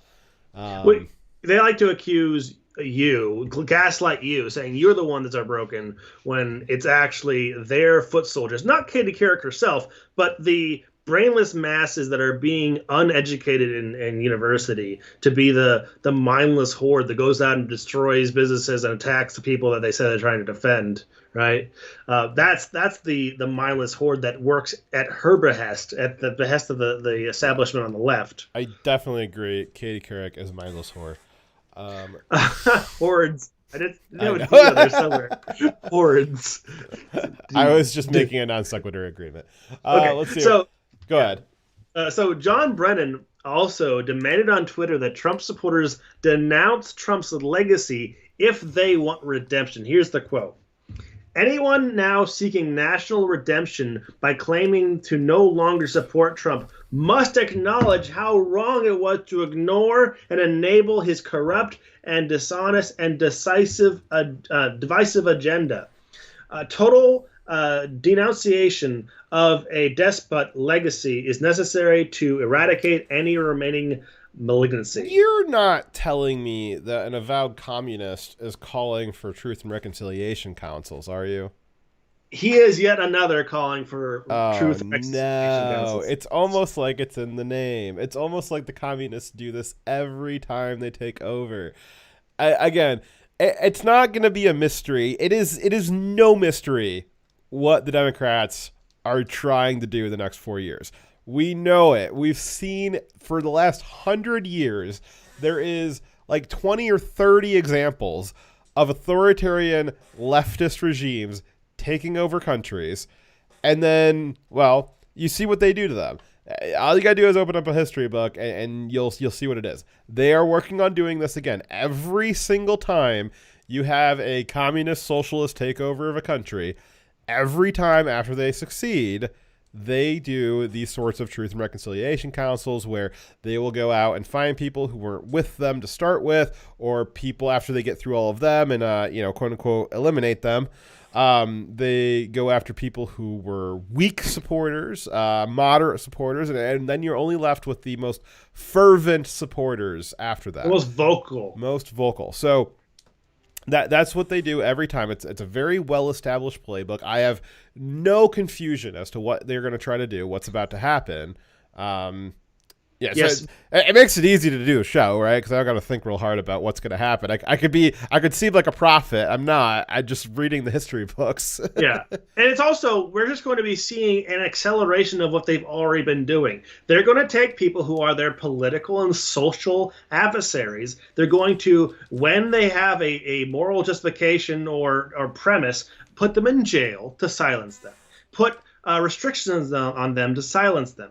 And then, whenever possible, try to destroy them by using their allies in the culture who they've also intimidated businesses to not do business with them, intimidating banks or using loyalists in banks to cut off their accounts, to make it so that they are removed from society and to remove them as a threat, so they will either be jailed or segregated via the being removed from society. They will use every tactic they can to destroy you, and that will be the threat. That will be the intimidating threat they will use to force people to go to these truth and reconciliation councils to find redemption to avoid being destroyed or jailed. That's what's going to happen. It's happened before. It'll happen again. This time, it may or may not be as clearly at the point of a gun, but it will be. When the police officer arrests you for not having having the wrong kind of rifle because they retroactively made the rifle you own illegal, that is the state removing a political rival at the point of a gun. When they put you in jail for a hate crime because you refuse to use their perceived right pronoun, that is taking a political rival out at the point of a gun. This is what's going to happen. It will accelerate. You will see. Well, good thing we got our own guns to make sure they can't. Oh wait, they're gonna try and take those, aren't they? Yeah. I heard they had a booty judge that was going to do. I think it was Beto O'Rourke was doing that one. No, Buttigieg is driving the choo-choo trains. Remember? I know. I just want to make a joke about someone being a judge of booties, but go on. Come on. There's easy jokes in Buttigieg running trains. There you go. Come on. Choo, choo. Yeah. Anyways, I bet he's all about that life. Okay. So a journalist. So recently this week we had a journalist arrested for posting memes. It's a little more detailed than that, but that's the headline for it. Do you have a spot for me to read here? Or you just highlight it real quick. I just highlighted it real quick. You can get it any point you want. So a private right-wing journalist, also more of just a meme star back 4 years ago when this happened, Douglas Mackey, known online as Ricky Vaughn, was taken into custody by jackbooted federal officers on Wednesday morning in Florida. The feds say that the reason for his arrest was because he, in quotations, exploited his substantial social media following by encouraging people to vote in the 2016 election for the presidential election by social media and text, which is to say, they say, was invalid methods to encourage someone to vote. Now, I think you undersold that a little bit. Like, they actually had like an FBI raid. Like, they raided his house with like guns drawn, and then like arrested him like in his house. Like that is a pretty big deal. Like that's because like what happens when you're like jokes and memes 4 years ago about the election. And you'll have your door kicked in by the FBI. Yes. So prosecutors say that Mackey or Ricky Vaughn's persona was one of 150 influential online figures in the presidential election that conspired to target supporters of a particular presidential candidate, they mean Hillary, with memes designed to create confusion. So they're saying it's not just Mackey. He's one of 150 people they believe have committed a similar crime. So it's not ending with him. And you notice that they only chose to take action against these meme smiths once they got Biden in as president, because they know it wouldn't have flown with Trump as president. Thanks for putting Biden in office, by the way. You know, I know I'm jumping ahead of here a little bit, but I found one of these. I mean, she must be in the 150 that they found, right? Because I found one of these people who did exactly the same thing that this guy did. Video's down there, yeah. Do you want to watch this video real quick? Well, I want to describe what he actually said so that we can see how similar it is. Oh, okay. Yeah. So Twitter suspended Mackey's account and removed images he posted prior to the election of 2016. But prosecutors say that what he had done was he had put out a post saying that for people to where's this thing at? I can't his name. The company owned. He basically encouraged people that were voting for Hillary to vote after the election, and it was obviously a joke, and it was just a text message saying endorsed by the Hillary Clinton campaign. Vote for Hillary, or no, sorry, text to this number if you want to vote for Hillary. Text Hillary to this number, and we will vote for you. It was obviously a joke. So obviously, people know you don't vote by sending a text message to a certain number. But that's the joke he was making. He was saying to encourage voters to send the candidate's name to the number 59925. Yeah. Now this is an old joke. It's been an old joke for several decades now that. If you're a Republican, you say, hey, Republicans vote on Tuesday, Democrats vote on Wednesday. That's how the system works. I'll see you at the polls on Wednesday if you're a Democrat, Tuesday if you're a Republican. It's an old joke that is known by most people to be a joke. And it was sent to his followers who are conservatives. Yes.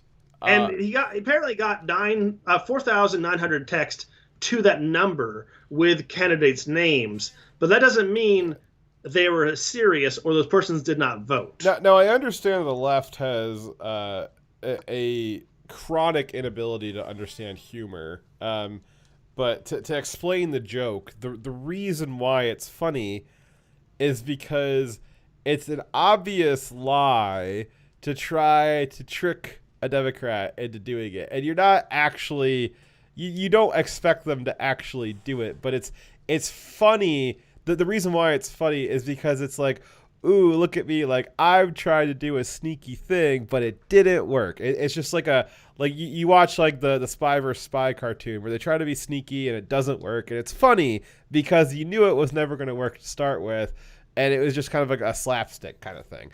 And that's humor 101 here to try to explain it to the robotard Democrats who just have no ability to understand humor.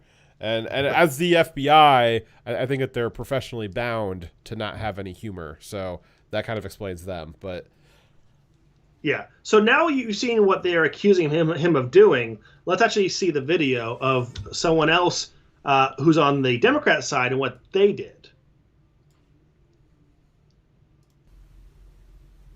Hey everybody, this is Christina Wong, and I'm coming out. I'm a Trump supporter, and I just want to remind all my fellow Chinese Americans for Trump, people of color for Trump, to vote. Vote for Trump on Wednesday, November 9th. Really important day. We're going to show this country who's boss, and that's our man, Donald Trump. So don't forget to vote Donald Trump on November 9th.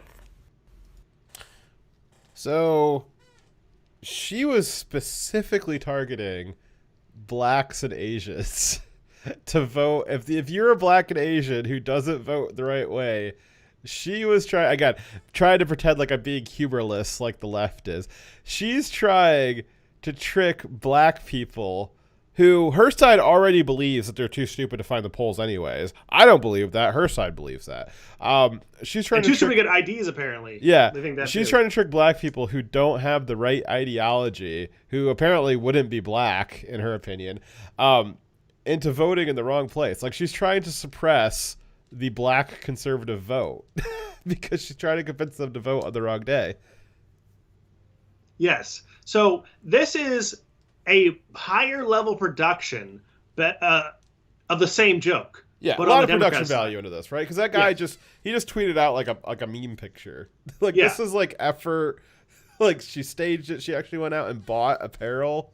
Like she spent some money on this. And he's one of thousands of people who tweeted out the same message. He's one of 150 who produced similar messages.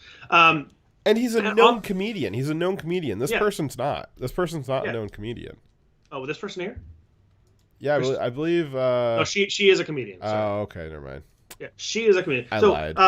But the point is, this is the same joke that he made on the other side of the political spectrum, and it is. So if he's going to go to jail for this, so should she. Neither of them should, though. Because what they're accusing him of having violated is 18 U.S. Code 241, which would you mind reading through real quickly what that pertains to? Violating 18 U.S. Code Section 241 or conspiracy to participate in a coordinated misinformation campaign to suppress the votes of Americans in the 2016 general election, which often took the form of, quote, memes or memes if you're a FBI agent. Here's what the 18 U.S. Code Section 241 actually says. Quote, if two or more persons conspire to injure, oppress, threaten, intimidate any person in the state, territory, commonwealth, possession, or district in the free exercise or enjoyment of any right or privilege secured by him by the Constitution or the laws of the United States, or because of his having so exercised the same. Or if two or more persons go in disguise on the highway or on the premise of another with the intent to prevent or hinder his exercise or enjoyment of any right or privilege so secured. So basically, if you try to threaten somebody in multitude of ways, if you try to threaten them to say that they can't do one of their rights under the Constitution, then you are violating this law. You're not allowed. So is this joke does this joke injure anybody? No. Does it oppress anybody? No. Does it threaten anybody? No. Does this video make you feel intimidated? Well, she's a strong, powerful woman, so maybe. Is she disguised and on the highway or premises another? She is disguised. Oh, she's disguised! Get her! Oh no, she may be on the premise of another, and she also may have used a highway to get there. Oh my god, she's guilty, but he's not. Oh my god. Okay. Yeah, so basically, this joke does not fit this criteria of this law. And there should be no law that would be restricting someone from making a satirical joke, because then, like, The Onion could not exist. So this is going to be a case that's going to go under the DOJ's Civil Rights Division, right? Because it'd be a freedom of speech issue, which would make it and it's either a freedom of speech issue or it's a voting rights issue. But either way, it would go under the Civil Rights Division in the DOJ, right? Yes. So the DOJ, the new civil rights leader, is like somebody who was selected only because she's a black woman, but she also has like a bunch of like support for like BLM and like all kinds of crazy stuff. So this is going to go very poorly for our side. So certainly some of those, not just this guy. It's gonna be a lot more people like him going through the same persecution. I would say, like, states, like, if this is unconstitutional, I think that the states should, at some point, they need to start activating the National Guard to say the FBI can't extradite this person from the state. Like, they're here. We're not going to allow the federal government to harass citizens of our state. We're activating the National Guard to protect this person. I already called my congressman and left a message because they didn't pick up that time. They usually don't. I left a message saying that I would like them to do something in my state legislature.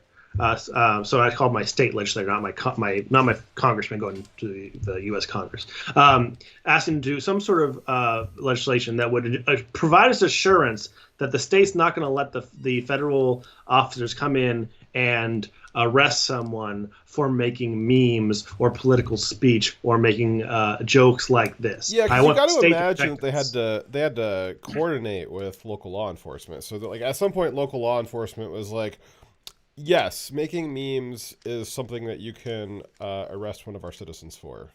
So they're supposed to, but there's been many times in the past where the federal officers know that they don't have support from the local police, and they don't. And that is, it's been a battle, but the federal government generally wins that one. Well, that's what the National Guard's for. Yes. Agreed. So I guess we're in a rat race as to whether or not the economy is going to implode because of GameStop, or if the Civil War is going to get triggered by a meme smith getting arrested. Are we going to get any more doom and gloom this show? Jeez. Well, last year it was like the outside world, like the apocalypse and World War III were like coming, and then this time it's like all internal. So great. So much fun. My money's on GameStop blowing up the economy. I hope it does. I want to tell my kids that I won't have. Another story from this week was how the Capitol has now become Fort Knox. It's scheduled to remain so permanently. Yes, we started another forever war. This time it's at the Capitol. Yeah, so we joked about a few weeks ago that the Capitol deployment of 26,000 National Guard troops, that, what was the exit plan for that? Because the last time we had that kind of a troop deployment... We're still looking for weapons of mass destruction. Yeah, like, last time we had that much troop deployment, we're still there 20 years later. So I was concerned that we would have no exit strategy for the Capitol, and that we would just always have a deployment rotation there because we wouldn't be able to figure out how to leave. And unfortunately, that wasn't a joke. It turned out to be true. And now we're going to have a permanent presence there forever. Yep. So 5,000 National Guard are going to be permanently stationed in that fucking garage. I'm kidding. But at the Capitol building, providing security. And the Capitol Police Chief this week said that the Capitol needs permanent fencing and backup forces continually stationed nearby. So barricades and fencing permanently installed at the Capitol to make it to the fort. Fencing didn't work. Walls are actually racist, so this is a huge racist fence. Yeah, what about our neighbors? I thought you weren't supposed to put up walls against your neighbors or anything like that. Also, this is the People's House. Like, the name of the Capitol building is the People's House. And now the people are unallowed to visit it. Yeah.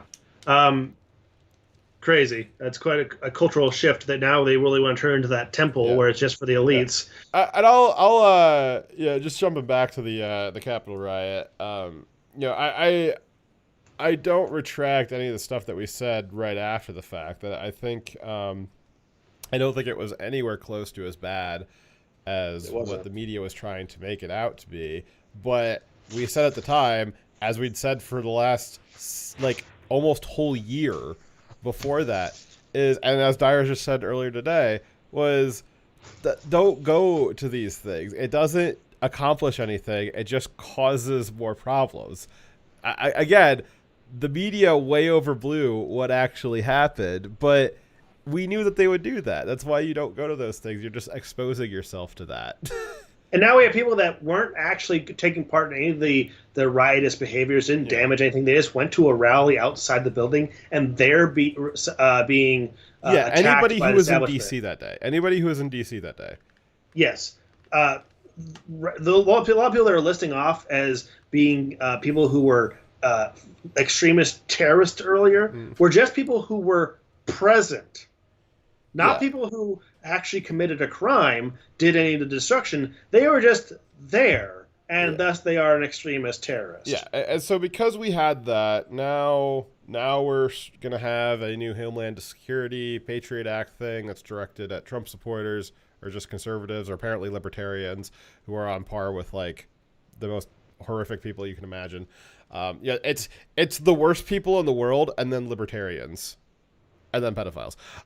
So that's what we got that out of the Capitol riots. So thanks, guys.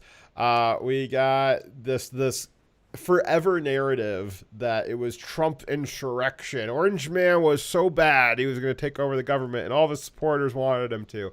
And now we're getting people arrested for making memes, and Parler got blown up, and on and on and on and on. So that was really like we said, it is your right under the First Amendment to assemble, not your right to riot at the Capitol building, but still your right to assemble. It's just in the modern context, the right to assemble doesn't have the impact that it did before the internet existed, and so it was your right to assemble, but look at what it got us. It got us the precise opposite of what it was that people were looking for. It was not only ineffective, it was anti-effective. I think it was very much planned beforehand and not by our side. So, House Speaker Nancy Pelosi said additional security members will likely require more funding when the enemy is within the House of Representatives, a threat that members are concealed about in addition to what is happening on the outside. Whoa. The enemy from within. Say that again. So Nancy Pelosi said, when the enemy is within the House of Representatives, a threat that members are concealed about in addition to what is happening on the outside. She's referring to the nearly 150 Republicans who supported Trump and disputed the vote totals. She's considering them a extremist threat that they should be expelled from the House of Representatives.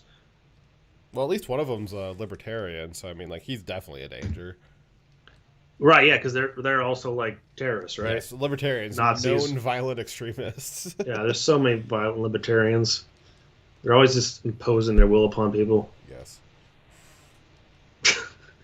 So, how can you expect unity when you're talking about trying to remove representation from the large portion of the country? Right? I don't think that there's an expectation of unity. I think that there's an expectation of submission. Yes, exactly. So that's how they are treating the more powerful members of our political side of the spectrum. They are going to try to crush everyone who is conservative. If they like you, they'll re-educate you. If they don't, they'll just arrest you to the camps with you. Yeah. So I kind of wonder when history looks back on this time period, what will be considered the first shot? You know, buying a stock of GameStop. Probably. There's a first. It'll be funny how this can be reported in history books. I mean, well, no. Similarly to if there are history books of this period, we don't know that. Yeah, for real. Like, well, similar to if there is a civil war at some point in the next 5 years, they'll say like, oh, like the warm up for it started like, you know, during this current 5 year. This year and 4 years back, like that's when the Civil War like really started heating up. If there's a Civil War in the next 5 years, the history books will look back on it as all being one time period. But if GameStop blows up the economy, that'll be the only thing the history books have to talk about. So like every other war, they have like the build up, the what sets the stage for the conflict, and then there's the defined point where the first shot was Some fired. kind of Rubicon, yeah. That is what signified the beginning of that conflict, right? And it's not usually the first shot fired. It's the first one recognized as being the beginning, right? Because there's been lots of people who've been hurt before that point. Before the war in China, for their revolution started, there was lots of persecution. A lot of people died in the lead up to the conflict. There was widespread violence before the actual war. Right? Yeah, and then they lost, and even more people got executed. So, you know, it's kind of an opportunity cost to losing. So that is actually it for our stories here, isn't it? Yes. It is. I kind of did not have a closing written down. So that's our bright future to look forward to. Hope you guys are, looking forward to all that fun stuff. You know, Big Meteor 2020, it didn't pan out. Still on its way. Yeah, we were all rooting for Big Meteor, and it never happened. But what do you think about big stock, though? I mean, big game stock.